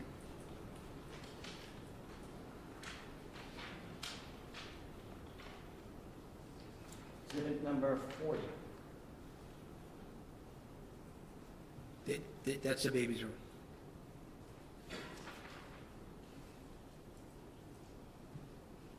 Exhibit number 42. Same thing, the baby's room. Different angle. Different angle. And I'm sorry, that was 42 that you just showed? Okay, thank you. 45. Can you describe what that is? That's the baby's room also.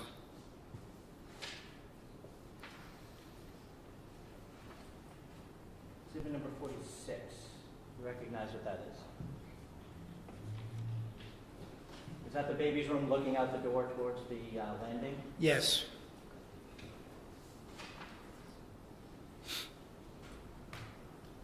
And exhibit number 49. Do you recognize what that is?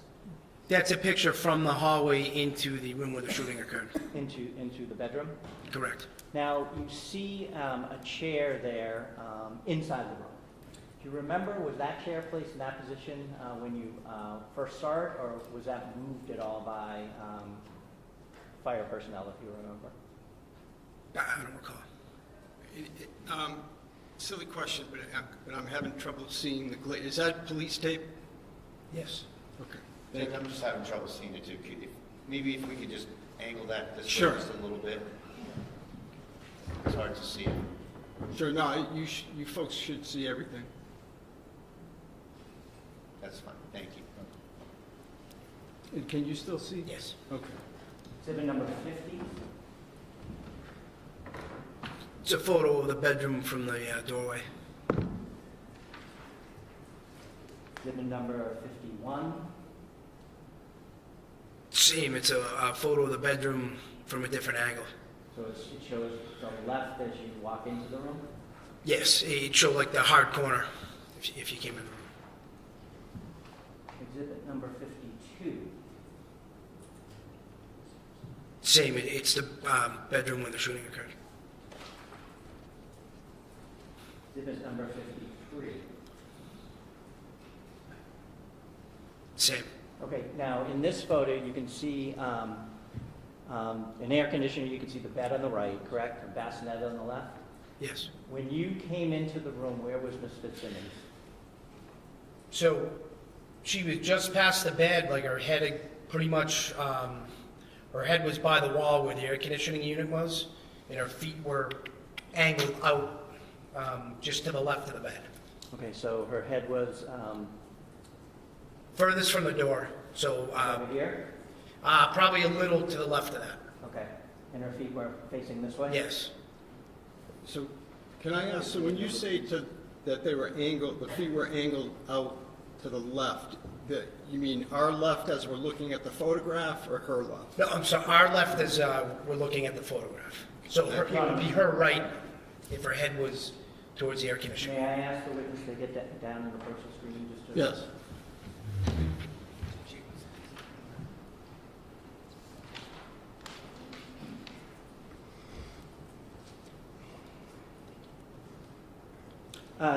Could you just describe the positioning of Ms. Fitzsimmons when you first walked into the room? Yep, she's basically here. Like if my hand was the body, it was kind of laid like this. Her head was right over in here, and her feet were over here. And where was the gun?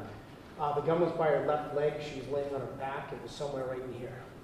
But I couldn't see the gun until I got up to her. And then you moved her, and then you saw the gun, or did you see it? I saw when I got up on where she was.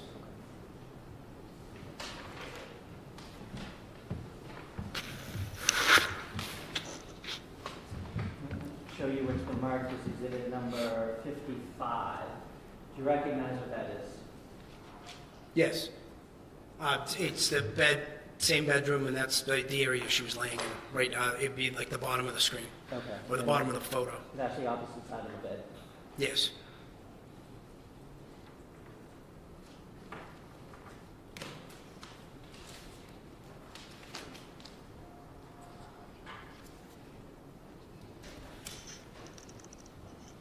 Now, when you went up there and you were attending to Ms. Fitzsimmons and after, did Officer Noonan say anything? Well, we were, well, she was still there? No. Did he say anything? Well, after? actually, yeah. I mean, we were both telling her to, like, just breathe, calm down and breathe. Okay. Did he say anything after she was taken away? Yes. What did he say?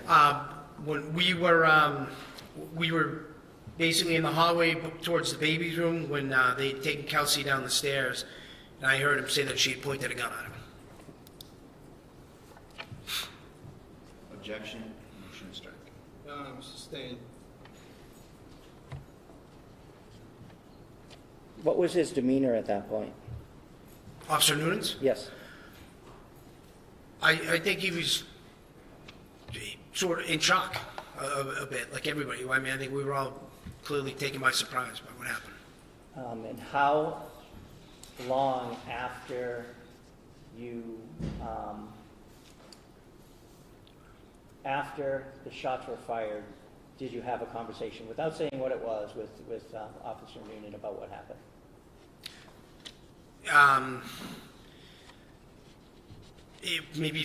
Maybe 5 minutes, just based on however long it took the the medical staff to get her packaged up to get her to a hospital.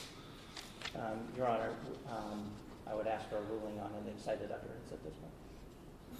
An excited utterance from Officer Noonan? Yes.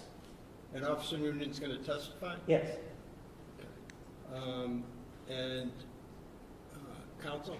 I would object, Your Honor. All right. Well, I think I need more of a foundation, but if it qualifies, I'll...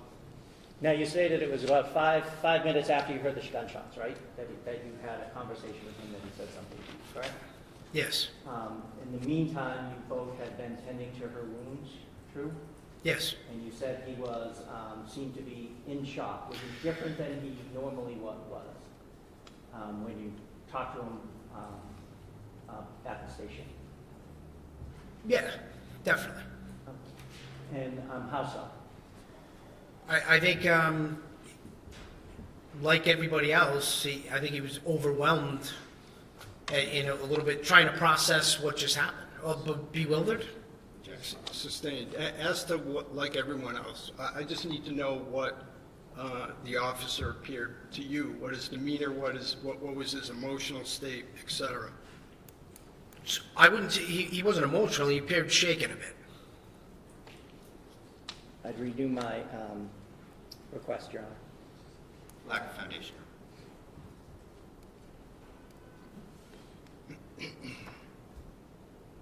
And this was 5 minutes after what? After the shooting, 5 minutes after, I'm sorry, this is to you. 5 minutes after the shooting.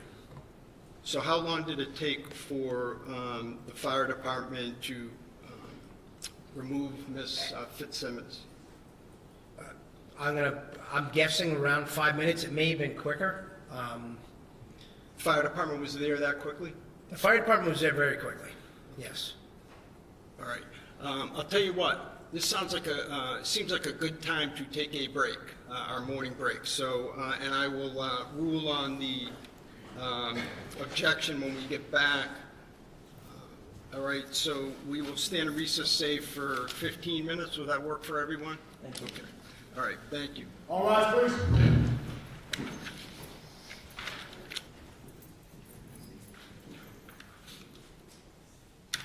Court stands in a 15-minute recess. Please exit quietly.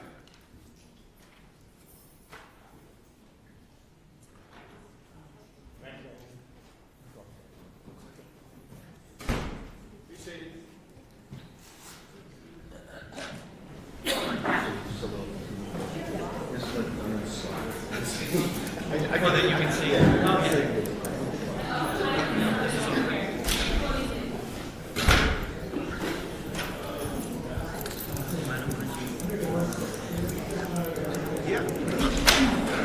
Oh, right. Paper airplane. No, I know, it's cool. I do the same stuff.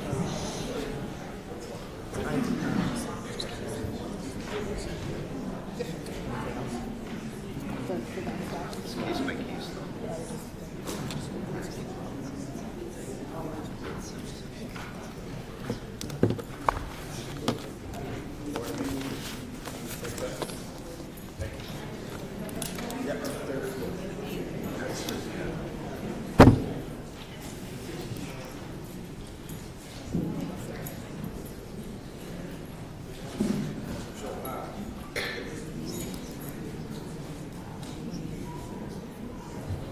Right, I know it's too much. I know.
Yes, they're just like I said, those ICs.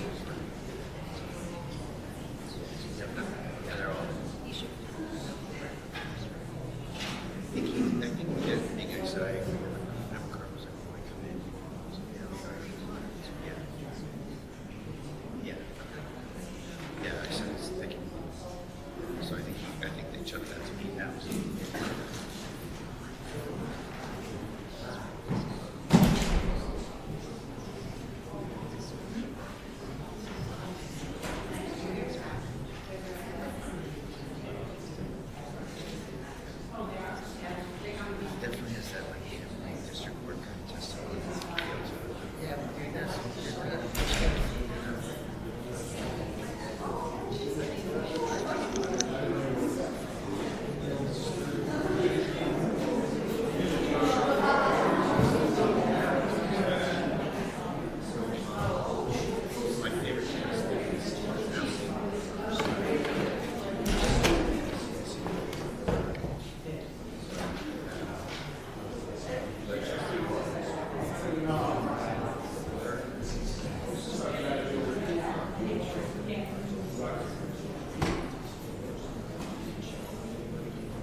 No, I was just trying to help out just because this shit kind of photos.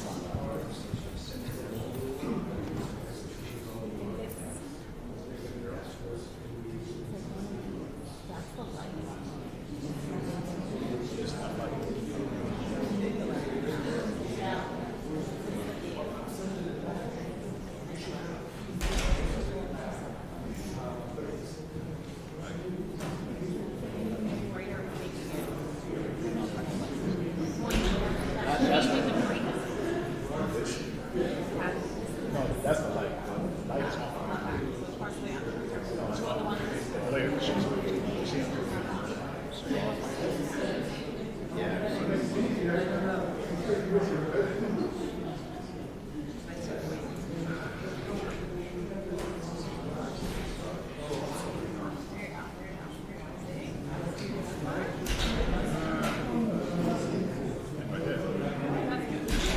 It's a nighttime photo, right? Looks like it.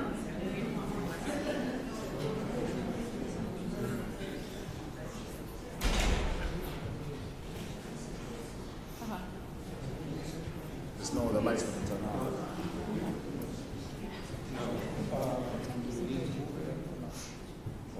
Yes, okay.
Huh?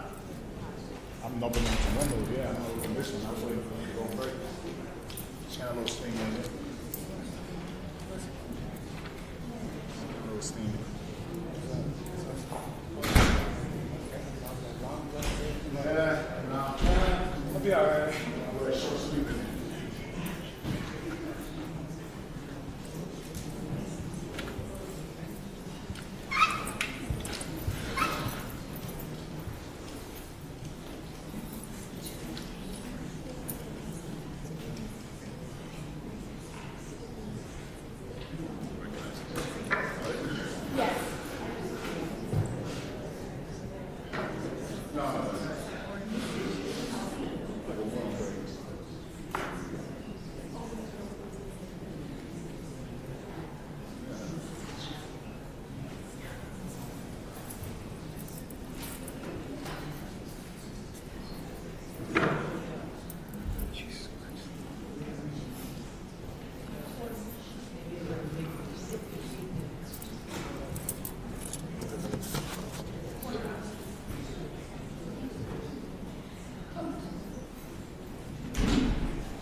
You would have to consider the thing, I think, over here, unless you have somebody specifically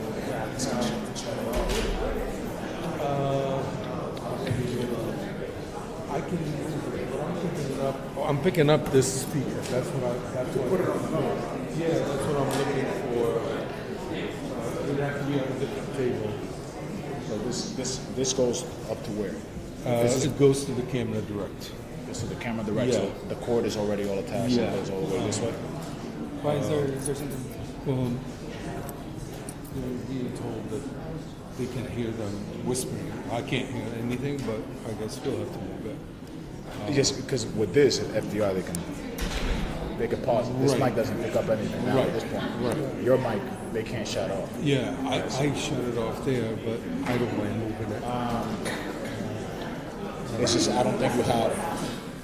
I opened up some windows. So cold downstairs. The windows open now, boss, so I think. Perfect. Do you want to?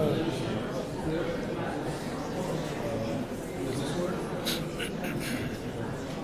That's for them. I mean, He's just looking to pick up some of the voices. yeah.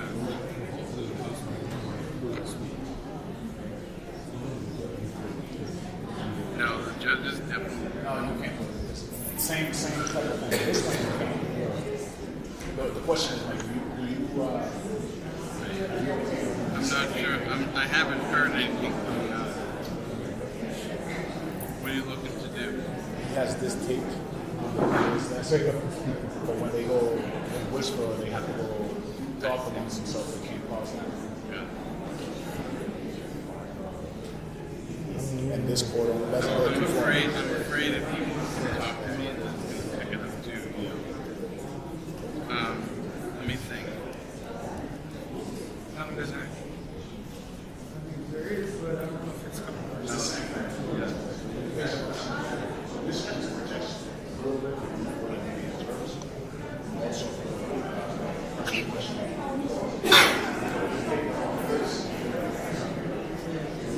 Yeah, I printed it out. that's over there. Just won't pick that up. Right. Yeah. That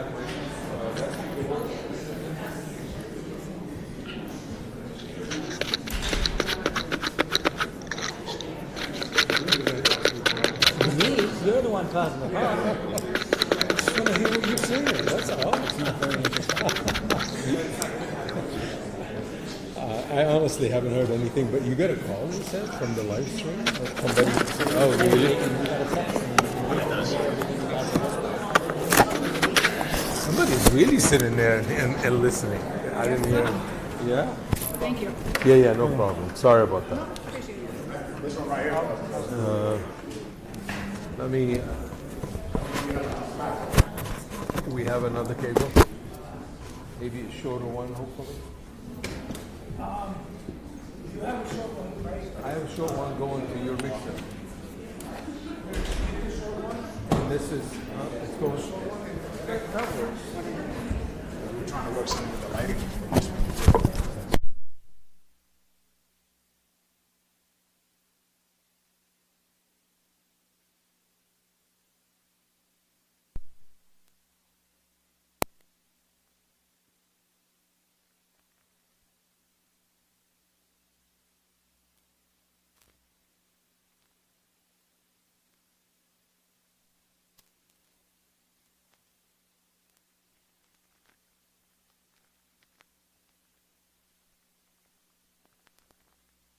Hold on.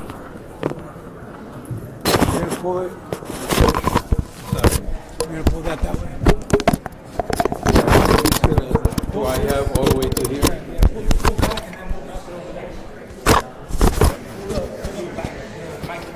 Okay, are we putting it there? No, this one. Okay. So that's what I'm saying, for this. Yeah, I think this is good. Okay. So I'm gonna straighten it here.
That way it's, just people can walk through there and you can see it.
Debug it? What do I gotta get here? Thank you. I appreciate it. Seriously.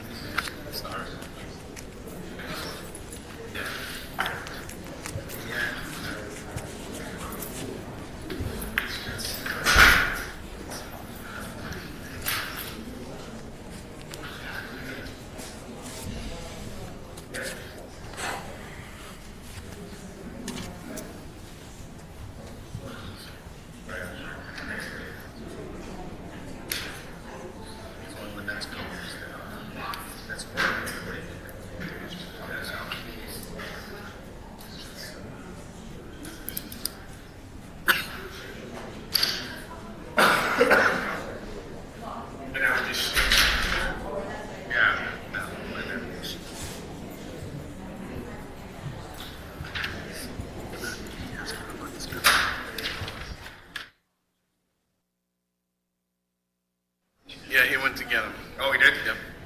Are you gonna ask him No, any you should questions? have it.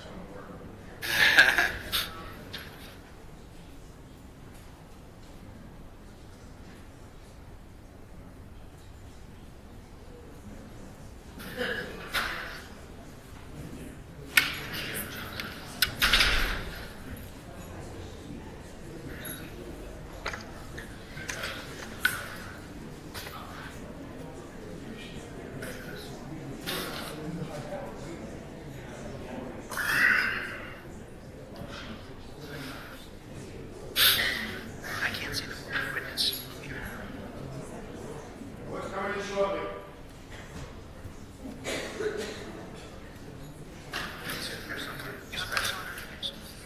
Where's the? That's right.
Court's back in session. Please proceed. Your Honor, we're back on record on the Kelsey Fitzsimmons matter. All counsel and the defendant are present.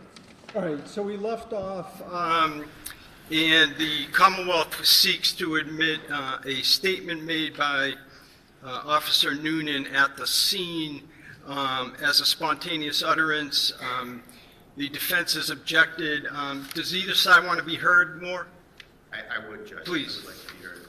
So the government wants to have it both ways here. You know, they want you to think that this guy is cool, calm, and collected, you know, and then they want to get some statements in a completely different aspect. So, you know, statements that are excited utterances are, you know, they can't be made after there's been time for reflection, you know, and time for possible fabrication. And here it's 5 minutes goes by, and, you know, this is not, you know, I know probably all of us attorneys in this room, and Your Honor certainly, are used to thinking about excited utterances maybe in a little more of a liberal fashion with like a domestic violence victim, someone who is completely upset and the upset continues. You know, they've gone on record saying how professional and cool and calculated this guy is. So that plus the 5 minutes, plus the time for fabrication here, plus the motive for fabrication, I think makes it fatal to the government's efforts, and I think you should deny it. Anything in addition, Kamala? Your Honor, the declarant himself need not be excited. It is the fact of the matter that the declarant is still under the stress of the exciting event. And the court should consider the factors such as whether it's made in the same location as the precipitating event, temporal proximity, age, spontaneity, and degree of excitement. Your Honor, the Commonwealth is not claiming that, you know, Officer Noonan was in shambles after the shooting. Certainly not, but he was still under the pressure of the event. It was within minutes. It was in the same location. Officer Noonan is present. He's going to testify, available for cross-examination, no confrontation issue. So I would suggest that in the court's discretion, you allow the spontaneous utterance for whatever degree of value you see fit. Okay. The last thing, Judge, if I may respond, is sorry. It's just that, you know, this is the exact time you would fabricate when your colleagues are starting to form opinions about what happened. It's the exact incentive, it's the exact time to fabricate. Thank you. Okay, all right. I think Attorney Moriarty was referring to the factors in Commonwealth versus Baldwin. At least I think that's a more recent case that has them, which is at 476 Mass, strike that, 476 Mass 1041 at page 1042, a 2017 case. So I can say that a lot of the factors, you're right, do gravitate towards admission, them being admissible, but I am going to sustain the objection. This will be somewhat of a double negative, but strike that. I am unable to find by a preponderance of the evidence that the statement was not the product of reflective thought. So the objection is sustained. All right, you may continue, Mr. Gubitosi. Thank you. Just one other question. You were on scene at the time of the shooting, correct? Yes. Was your gun checked after the shooting before you left the scene? Yes. At this time, Your Honor, I would be playing exhibit number 73. Okay, which is what? A video compilation of surveillance outside of the house. Outside of the house? Well, outside of the house, including the basement. Okay. And this has been jointly admitted, right? Yes. Okay. Yes, you may play it. Is there sound too, or is it? No.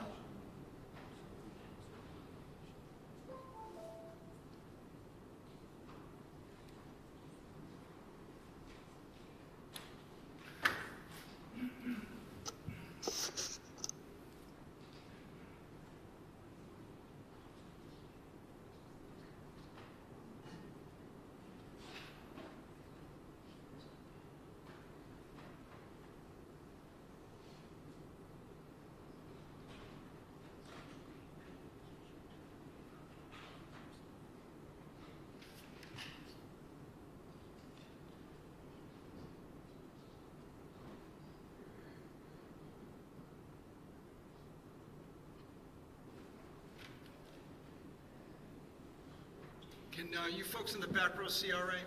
Yes, thank you. Oh, sorry. Just, we can see when it's on the screen.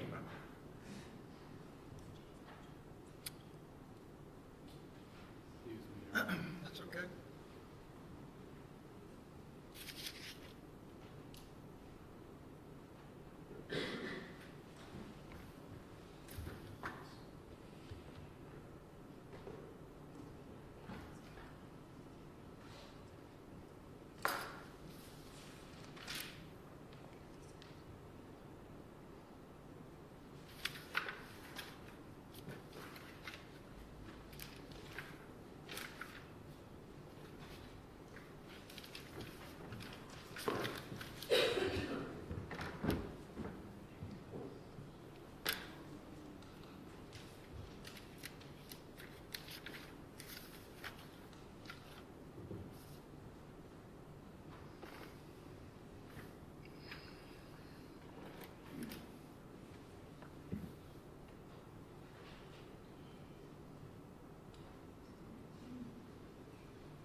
Well, Your Honor, I wasn't going to ask any questions of this witness during the video itself anyway, so I think I can end my questioning. I can play it after when we have it all set.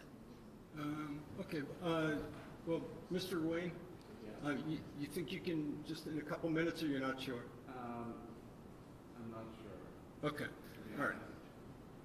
All right. So, yeah, why don't we maybe try to fix it at the lunch break? Would that work? Would that work for the Commonwealth? Sure.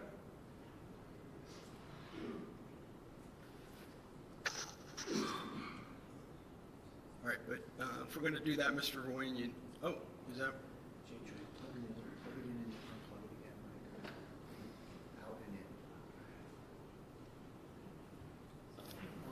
That's okay. I have IT here, I can have them come up at the break. Okay, that's fine. Thank you.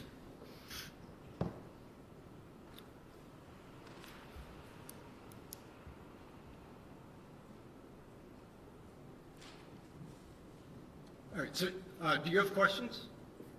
You have additional questions? No. Oh, I'm sorry. I thought that you had additional questions.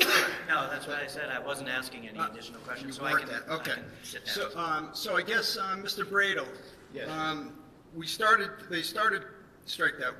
to watch Exhibit 73, it cut off. We're having some audio-visual difficulties, which is my signal for our IT folks that may be in the building to come on up and help us. But while I'm stalling doing that, are you okay with marching forward with your cross? I can Without start, it? but it is my problem now, Judge, I guess, and I just would like it to work at some point. So to be clear, you want to use this video in your cross? Yes. All right, well, in fairness, if that's the case, then I should allow the Commonwealth an opportunity to play it. So, where's our IT folks? On his way up. Okay, excellent. Is it? His name is Khan.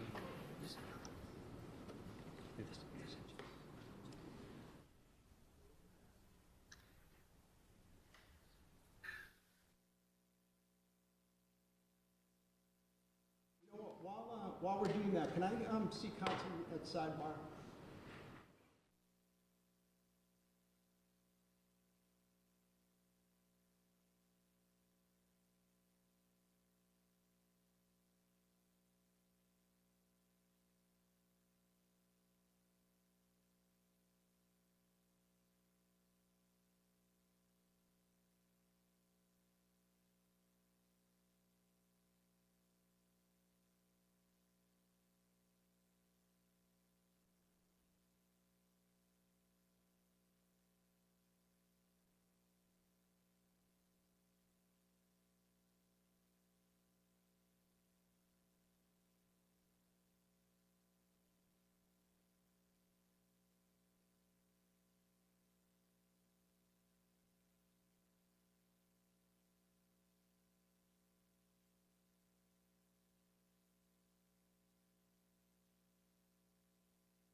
Folks, let me just make sure that I understand. Mr. Gubitosa, if this were to play to its conclusion, you would have no questions?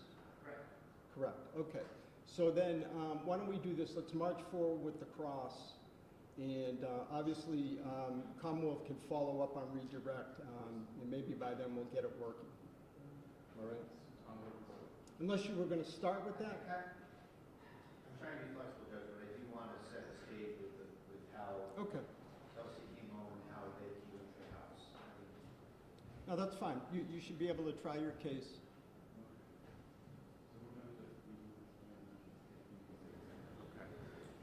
Judge, just an idea is we have the actual DVR from the house, and so we have the same stuff. We may be able to play it from ours. Yeah, that's what I was thinking. Actually, it's even better. We do have their compilation that we Okay. can play from here, maybe. Right, you have the exhibit, you're just putting it in a Right. different computer. Okay, maybe we can do that. Is that right?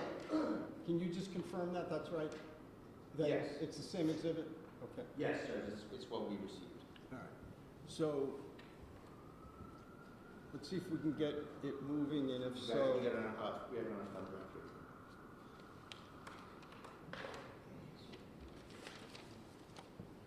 Okay, it's working.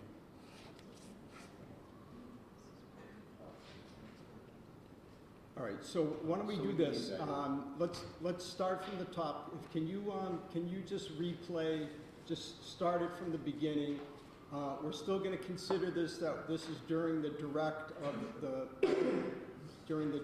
by the Commonwealth of the lieutenant, and this is Exhibit 73.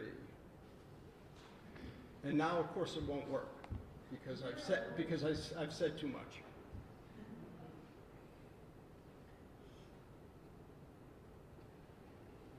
Okay, thank you.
right, so we've ended Exhibit 73. The Commonwealth has no further questions on direct at this time?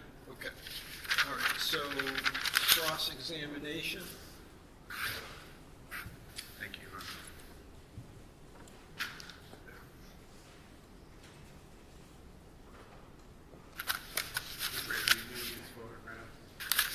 I'm sorry?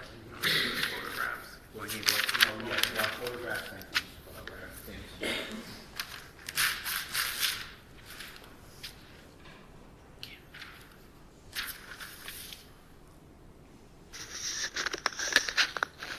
Lieutenant Daley, good afternoon, or good. All right. That's all right, I just need to be able to see Mr. Bradle.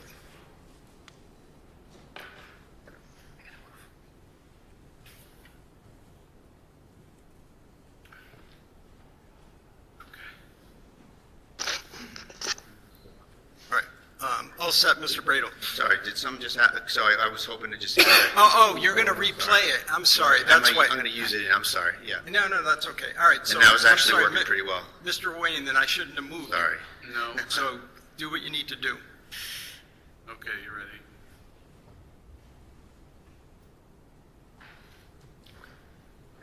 All right, may I inquire, Your Honor? Thank you. Yes. Good afternoon, sir. Good afternoon.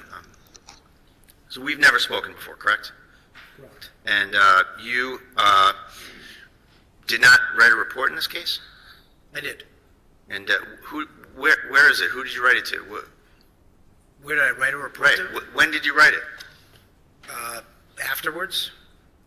And was it submitted in discovery? I don't know. I wasn't involved in that. Okay. Now, as far as preparing for trial, did you meet with the Commonwealth to do so? I did. And how many times did you do that? Once. And when was that? Friday. Last Friday. Last Friday? Okay. And so it's been obviously since June 30th since this happened, correct? Correct. And you've been on the job with Officer Houston? Correct. You've been on the job with Officer Noonan? Yes. Now, in terms of this incident, isn't it true that you spoke with Justin Alayan at the police department before going to Kelsey's house on June 30th? Yes. And was that in person? Yeah, in the lobby. And how many times did you speak with him altogether? In the lobby? Or Anywhere? about This? If I had spoken to him at a work, like if he was on some type of a medical event, I mean about this incident, about the service of the restraining order. just in the lobby. So and once- then when I called him on the phone to come over to the house, I've never spoken to him other than that. All right. How did you get a hold of his phone number? Because he gave it. I asked him for his phone number when we were in the lobby before I left, and I told him to wait in the lobby till I called him to come over. How did he come to be at the lobby of the police station? I don't know. Why I was would he- assume he drove, but I Well, don't you know. interacted with him, right? I did. Was he there to see you?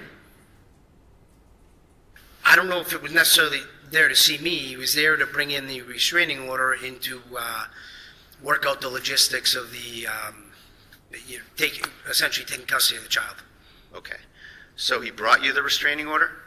He brought a copy of it, and we had a copy of it that had come in electronically. All right. Did he show you a copy of his affidavit at all? He did. All right. And did you bring that to Ms. Fitzsimmons? No. So you had it with Mr. Elaine, but you didn't share it with Ms. Fitzsimmons when you served the order? I didn't share it with Ms. Fitzsimmons when I saw the order, no. Now, just so we have this right, Mr. Elaine went to probate and family court, filed a lawsuit, essentially, a restraining order, getting custody and making all sorts of allegations against Ms. Fitzsimmons, right? That was your understanding? Yes. And he was living in Stowe, Massachusetts with his parents at the time, correct? I don't know where he was living. Okay. Did you ask? No. Did it matter? Where he was living, I knew he wasn't living at the residence because if he was living at the residence, it would have changed things as in Ms. Fitzsimmons would have had to vacate the residence. There you go. The judge would have checked on that. So he's not living at Phillips Brooks Road, right? Or he had somewhere else to stay. I didn't ask him. All right. And there's no provisions here where, in this order, where he's trying to get her kicked out of her own house, right? Correct. So he's an adversary to her. He's gotten an order from a court that says, I'm afraid of her, keep her away from me, right? That's what it says in essence, right? Correct. And you summoned him to the house where she was? To pick up the child, yes. So have you ever served an order where you brought the person who says they're afraid of the person to the person before? If there's going to be some type of a custody exchange, yes. Have you done that before? We have, yes. Not we, you. Yes. When? I don't recall, but I know it's happened. Okay. So how long after you got to the house and you gave Kelsey the order did you call Justin to come to the house? Would have been a matter of minutes. A matter of minutes. Yep. So who did you go to the house with? Officer Newman. Not a trick question, obviously. Noonan and Houston, right? Yes. Okay. So you have social workers on your staff, don't you? We do. No social worker. No. So with respect to the situation, you knew this was a 4-month-old child, right? I did. DCF? No. So you go to the... When you said DCF, are you asking? I'll ask a more detailed question, sorry, Your Honor. So you didn't summon anyone from DCF to come and look at the situation or anything like that to... you didn't report to DCF about the situation? Which situation? The fact that you were going to a police officer's house, taking her 4-month-old baby, and giving it to a guy. The father? Yeah. No, I didn't call DCF, no. All right, aren't you a mandated reporter? I am. And you didn't report it? What, report what? The fact that there was a dispute over the 4-year-old child and that there was a court order to take the child away? No, I didn't report it. Now, restraining orders, you're experienced with restraining orders, right? I am. Restraining orders have provisions for retrieving property, don't they? What do you mean by that? Restraining orders have a provision that says, and the judge can check the box, the judge can write things in it, as they often scrawl things in, right? Paragraph 10 says, you may pick up your personal belongings in the company of police or at a time agreed to by the plaintiff. That's just by the plaintiff, it says that, right? Yes. And so there's a provision where the plaintiff can allow it by agreeing to it. And this is a situation that's a little bit different, isn't it? The plaintiff is leaving, right? And the defendant is staying at the house. Yes. So the judge took no action in that area, did they? About whether or not Justin Elaine could go into that house. No. And so you took that upon yourself to let him in there? She was informed that we were calling him to come get the baby. She did not object to it. She didn't object to it? No. When was she informed? When I served her the order, when she was sitting on the couch. And you said what? I We're going to let Justin come over and rummage around your basement? No, I didn't say that. What I told her was that Justin was granted custody of the child by the court or whatever, and that's what I said to her. And while we're on that topic, she didn't say, I want to pack a bag. You and your colleague officers told her, pack a bag for the baby, correct? No, we did not. She raised she basically said the baby doesn't have anything. Well, you're the one planning this, sorry. I did not hear that last. She basically said the baby didn't have any of their stuff, is how what precipitated her going around the house to gather items. Thank you. So you're the one planning this out. It's your testimony that you weren't thinking about her needing to pack some things for the baby to take with you or with Justin Elaine? I don't understand the question. You're saying that you didn't tell her to pack anything for the baby. That wasn't part of your plan, in other words? No. The fact is you, not Noonan, not Houston, you told Kelsey Fitzsimmons, pack a bag for 2 weeks for your baby, didn't you? No. And so it's your testimony that you had no plan, no thought process about getting things for the baby. Is that right? I don't know that I didn't have a plan, but what precipitated her going around the house and grabbing items was her bringing it up to me. So you're saying that was a sort of a spontaneous thing that she took upon herself?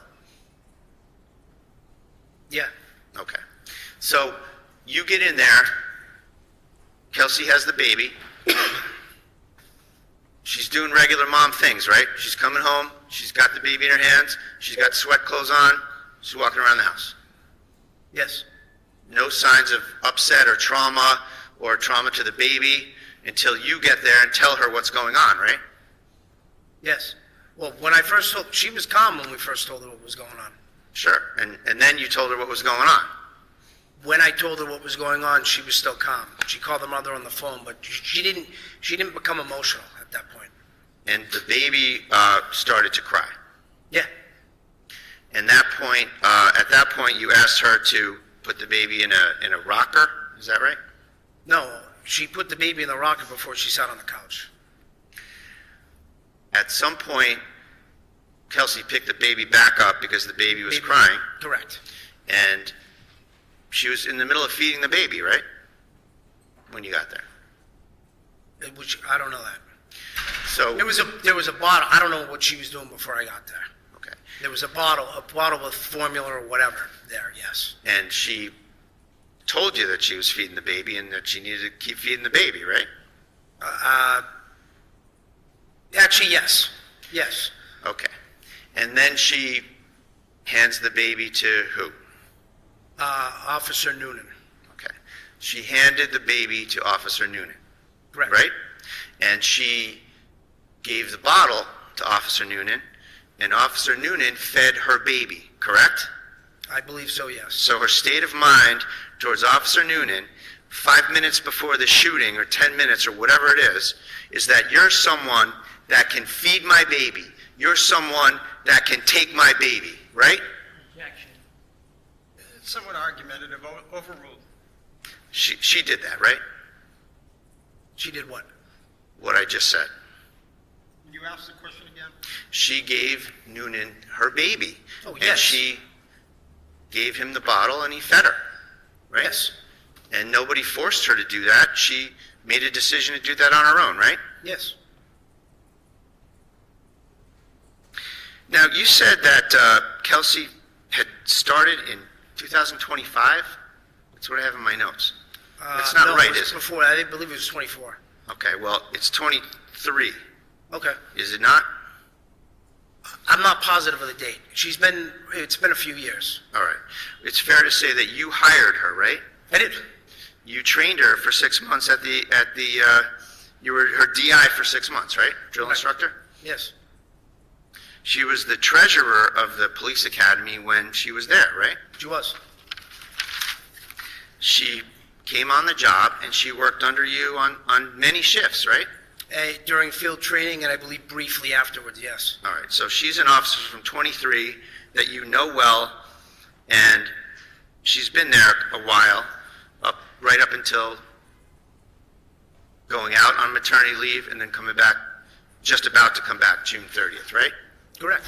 And as of June 30th, she was slated to go back on the schedule for July 4th, right? To go back on patrol, yes. Yes.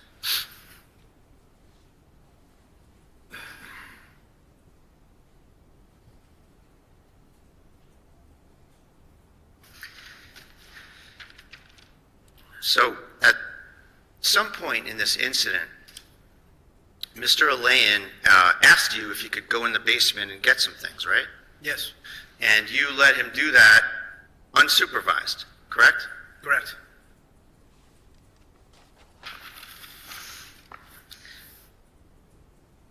Isn't it required that an officer accompany the person with the consent of the homeowner? I'm not sure.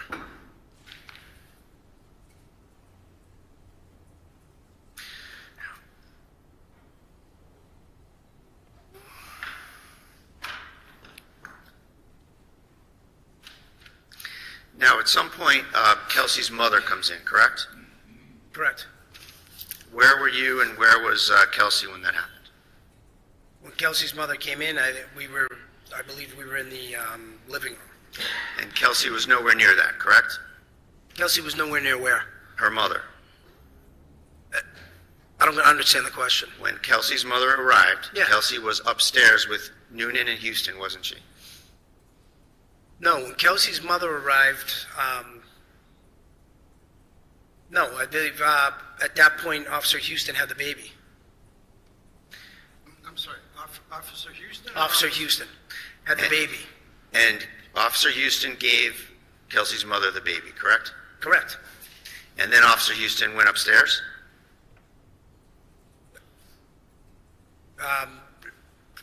I'm not positive. So at some point, you're downstairs, Houston and Noonan are upstairs with Kelsey, correct? Correct, yes. All right. Where was Mom at that time? She was in the living room With who? with the baby. And where were you? In the living in the living room. So you're with her? Yes. Okay.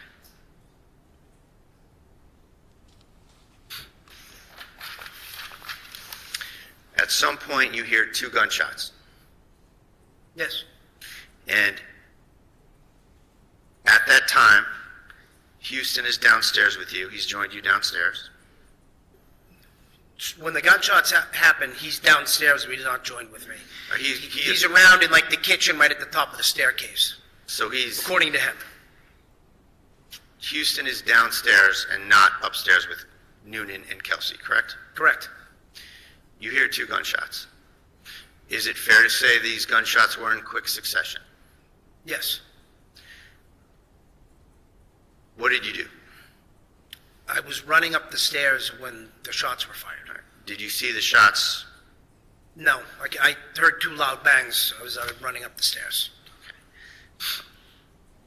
Where was Noonan, if you know?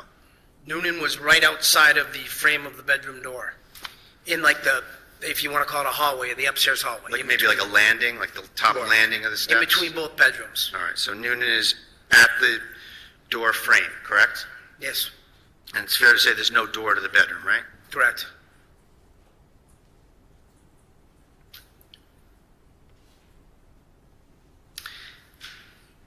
When you get up the stairs and look into the room, what's the first thing you see? Her feet Where were they? over on the other, the far end of the bedroom by the bed. Kelsey's feet. Correct. And she was on her back. Yes, She had a gunshot wound to the lower chest. yes.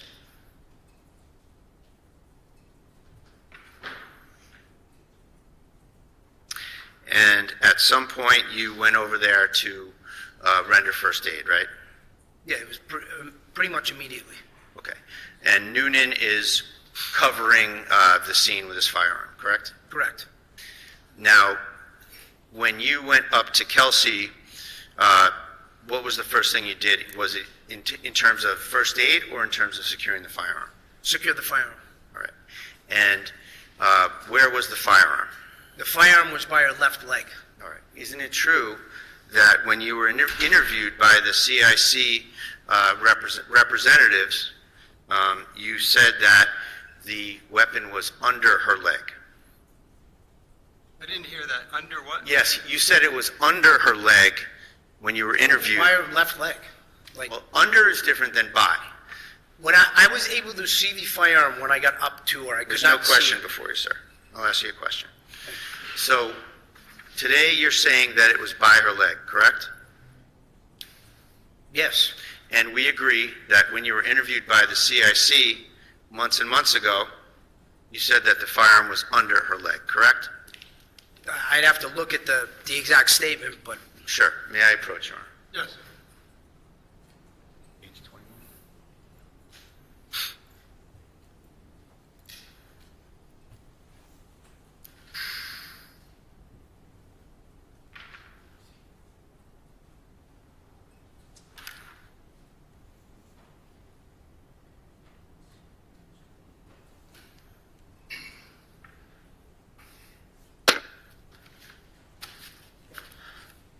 Hey, Mr. Prater, yeah, you can approach. Can you just make a record of what it is that you're showing him? Sure, Judge. For the record, I'm proffering the witness page 21 of the CIC report that was commissioned by the North Andover PD. Okay.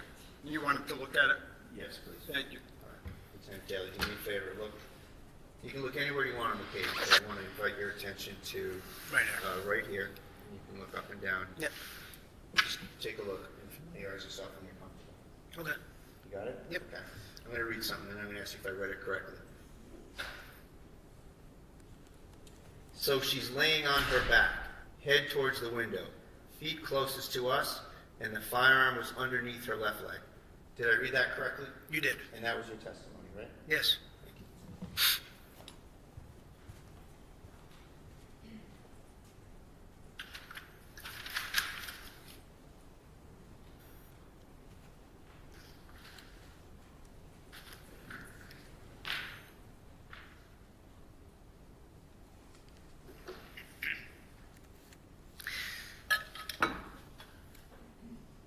Why did you roll her over? To see if there was an exit wound. And did you tend to that? Yes. And at some point, Kelsey said, "I'm sorry, I want to die," correct? Correct. And when was that?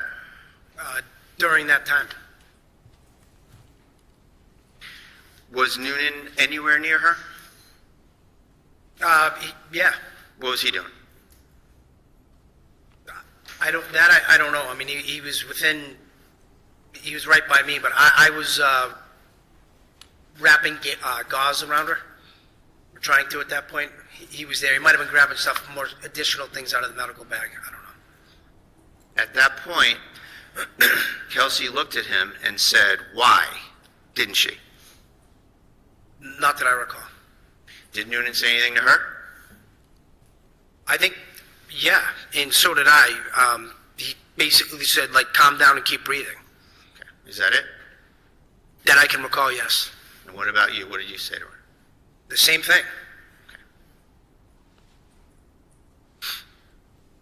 Now, you were asked if you had your gun checked as a result of this incident. What? I don't mean to put you on the spot. And you can go find it. But do you know your gun serial number? No, I don't. Okay.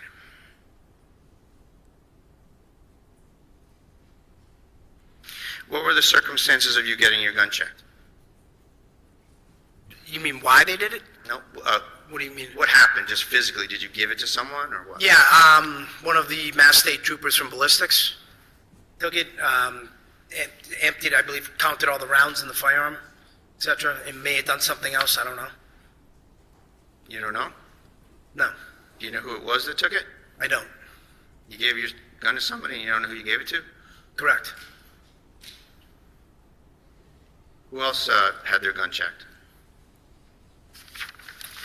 I believe all three guns ended up getting checked. Maybe not there, but I don't want you to speculate, so so I wasn't present when anyone else had their gun checked. okay, I appreciate you trying to help. Just my question is, what's your personal knowledge of who got their gun checked? Let me ask it a better way.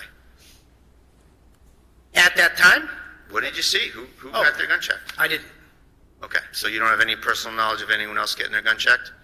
At that time, no. Okay.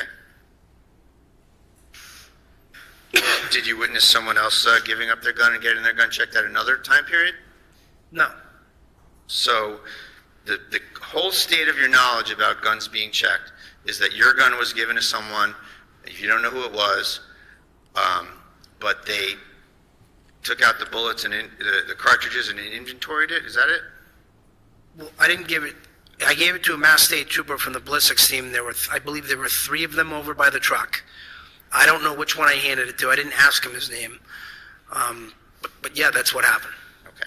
Did they do the things you said in front of you about inventorying the cartridges and all that? I saw him unload and make the gun safe and empty the magazine. And at that point, I walked away. Okay. Did you sign a receipt or anything, or a chain of custody or anything at all? No, because I got the firearm back once they did whatever they do. And when did you get the firearm back? At some point after that same evening. That same evening? Correct.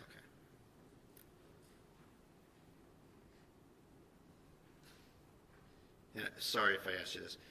You don't have any personal knowledge of the circumstances of anybody else's guns being given up and checked? I never witnessed any of the other people's guns getting checked. I know that Tim Houston had already left, and they were trying to he had already left the scene at that point, so they were trying to make, logistically plan out someone going over to pick up the gun from him, his firearm. Okay. So I knew that it got checked, I just don't know exactly when. You assume it got checked based on the circumstances. How about that? We Fair agree on enough. that? Okay.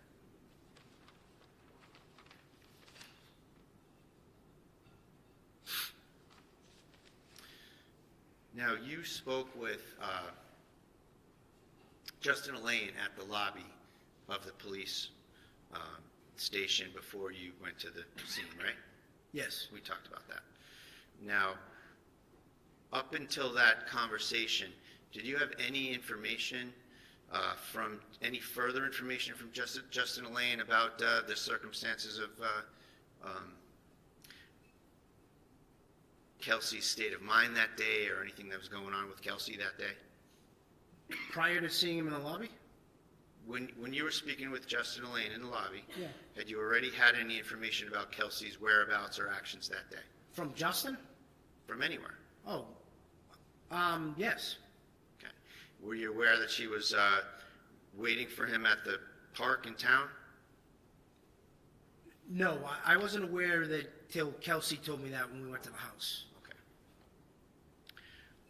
Isn't it true that at the police station, Justin Elaine said to you, "I wouldn't be surprised if she shot the baby right in front of you," right? Yes.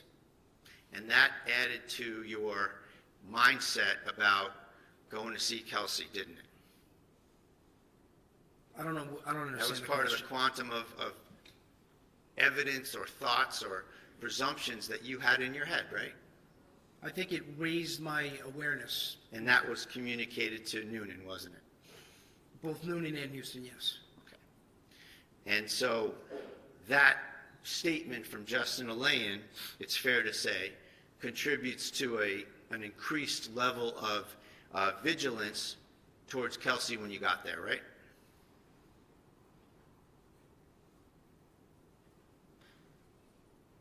No, I would think. It's your testimony that that's not a factor in your mind? No, Is it's that a correct? fact. It's a factor in my mind, but I think from a tactical perspective, I think everyone was actually yes.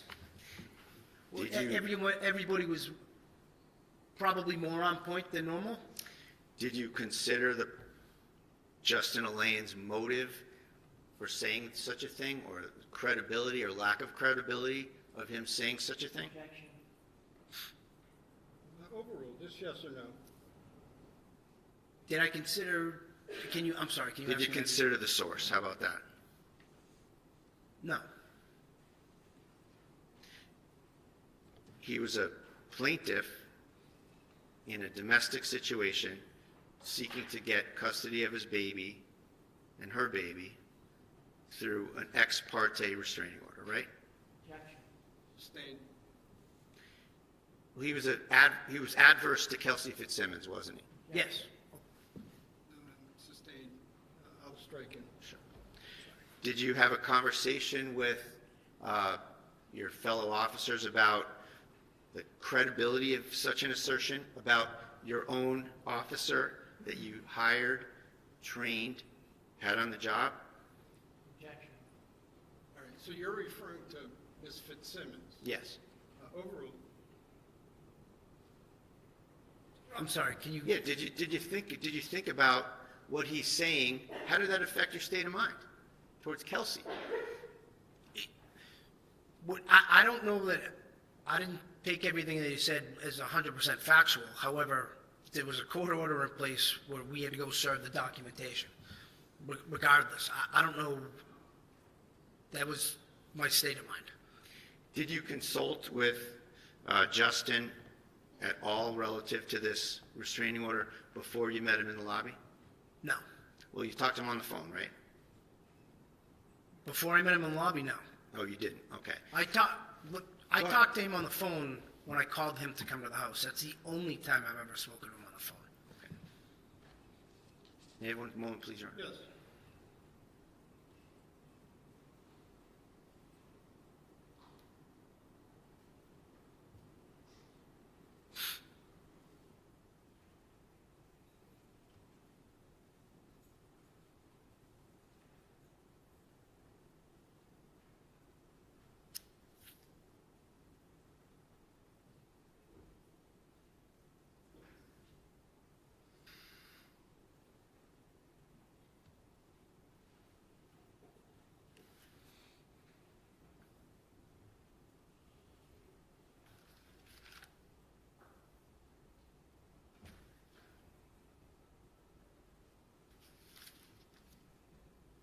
So Lieutenant Daley, after the shooting and a crime scene's established, it's fair to say that you had some other officers come to the scene, correct? Yes. And some of those officers were trained mental health officers, correct? Everybody's a trained mental health officer in some capacity. Well, there's Officer Seawait, Yes. and he has some special training with mental health Yes. issues, correct? And Seawade? Seawade, S-E-W-A-D-E, Your Honor. And he came to the scene after the fact, right? Yes. He didn't come for Kelsey, he came for Noonan, right? Yes. Nothing further. Redirect? When you provide when you're serving a restraining order, you serve the order itself, correct? Yes. You don't serve an affidavit. Never. It's just the court order is being given to the defendant in that order, so they're on notice as to what the judge has decided, correct? That's correct. Now, you talked about your gun being checked. How many rounds do you typically carry in your gun? 17 in the magazine and 1 in the chamber, so 18 total rounds. Thank you. Nothing else. Great. Any recross? Just one or two questions, Your Honor. So counsel asked you, you don't serve the restraining order. I'm sorry, affidavit. You don't serve the affidavit, right? Correct. I never have. So is there some rule that says you can't? Not that I'm aware of. So you had the affidavit in this particular circumstance, right? Yes. And you didn't give it to him, That's correct. and you could have. I don't know. My understanding, we've never, I think as a general rule or practice within our PD, I'm not familiar with anyone ever serving a restraining order, including the affidavit. Well, when someone walks into the police station with the order and the affidavit and shows it to you and uses it, it's not a big deal to make a copy and hand it to the defendant, is it? Well, the document I served was a document I printed that was sent to me directly from the court, not what he gave me. I just made a copy of that and it remained in the OIC office. It's fair to say that in the circumstances where you don't give an affidavit, it's when you've gotten something from the court via the system, the OIC email, and they don't give you the affidavit, so you just serve what you get, right? Right, which is what I served her. Right, and this situation is different because you had the affidavit in hand, right there, and you could have brought it, couldn't you? And you know of no rule that says you shouldn't. Not that I'm aware of. All set? Well, you're not getting involved in the matter. Hold The on, court hold on. decides, right? Are we going out to redirect? I'd like to. All right, a couple of questions. You're not getting involved in the matter that the court decided, like a probate matter, correct? Correct. You're simply going and serving the restraining order for what the judge found, right? That's correct. Nothing else, thank you. Do you have any recross? No? Sure? All right. Let me just see if I have a question or two.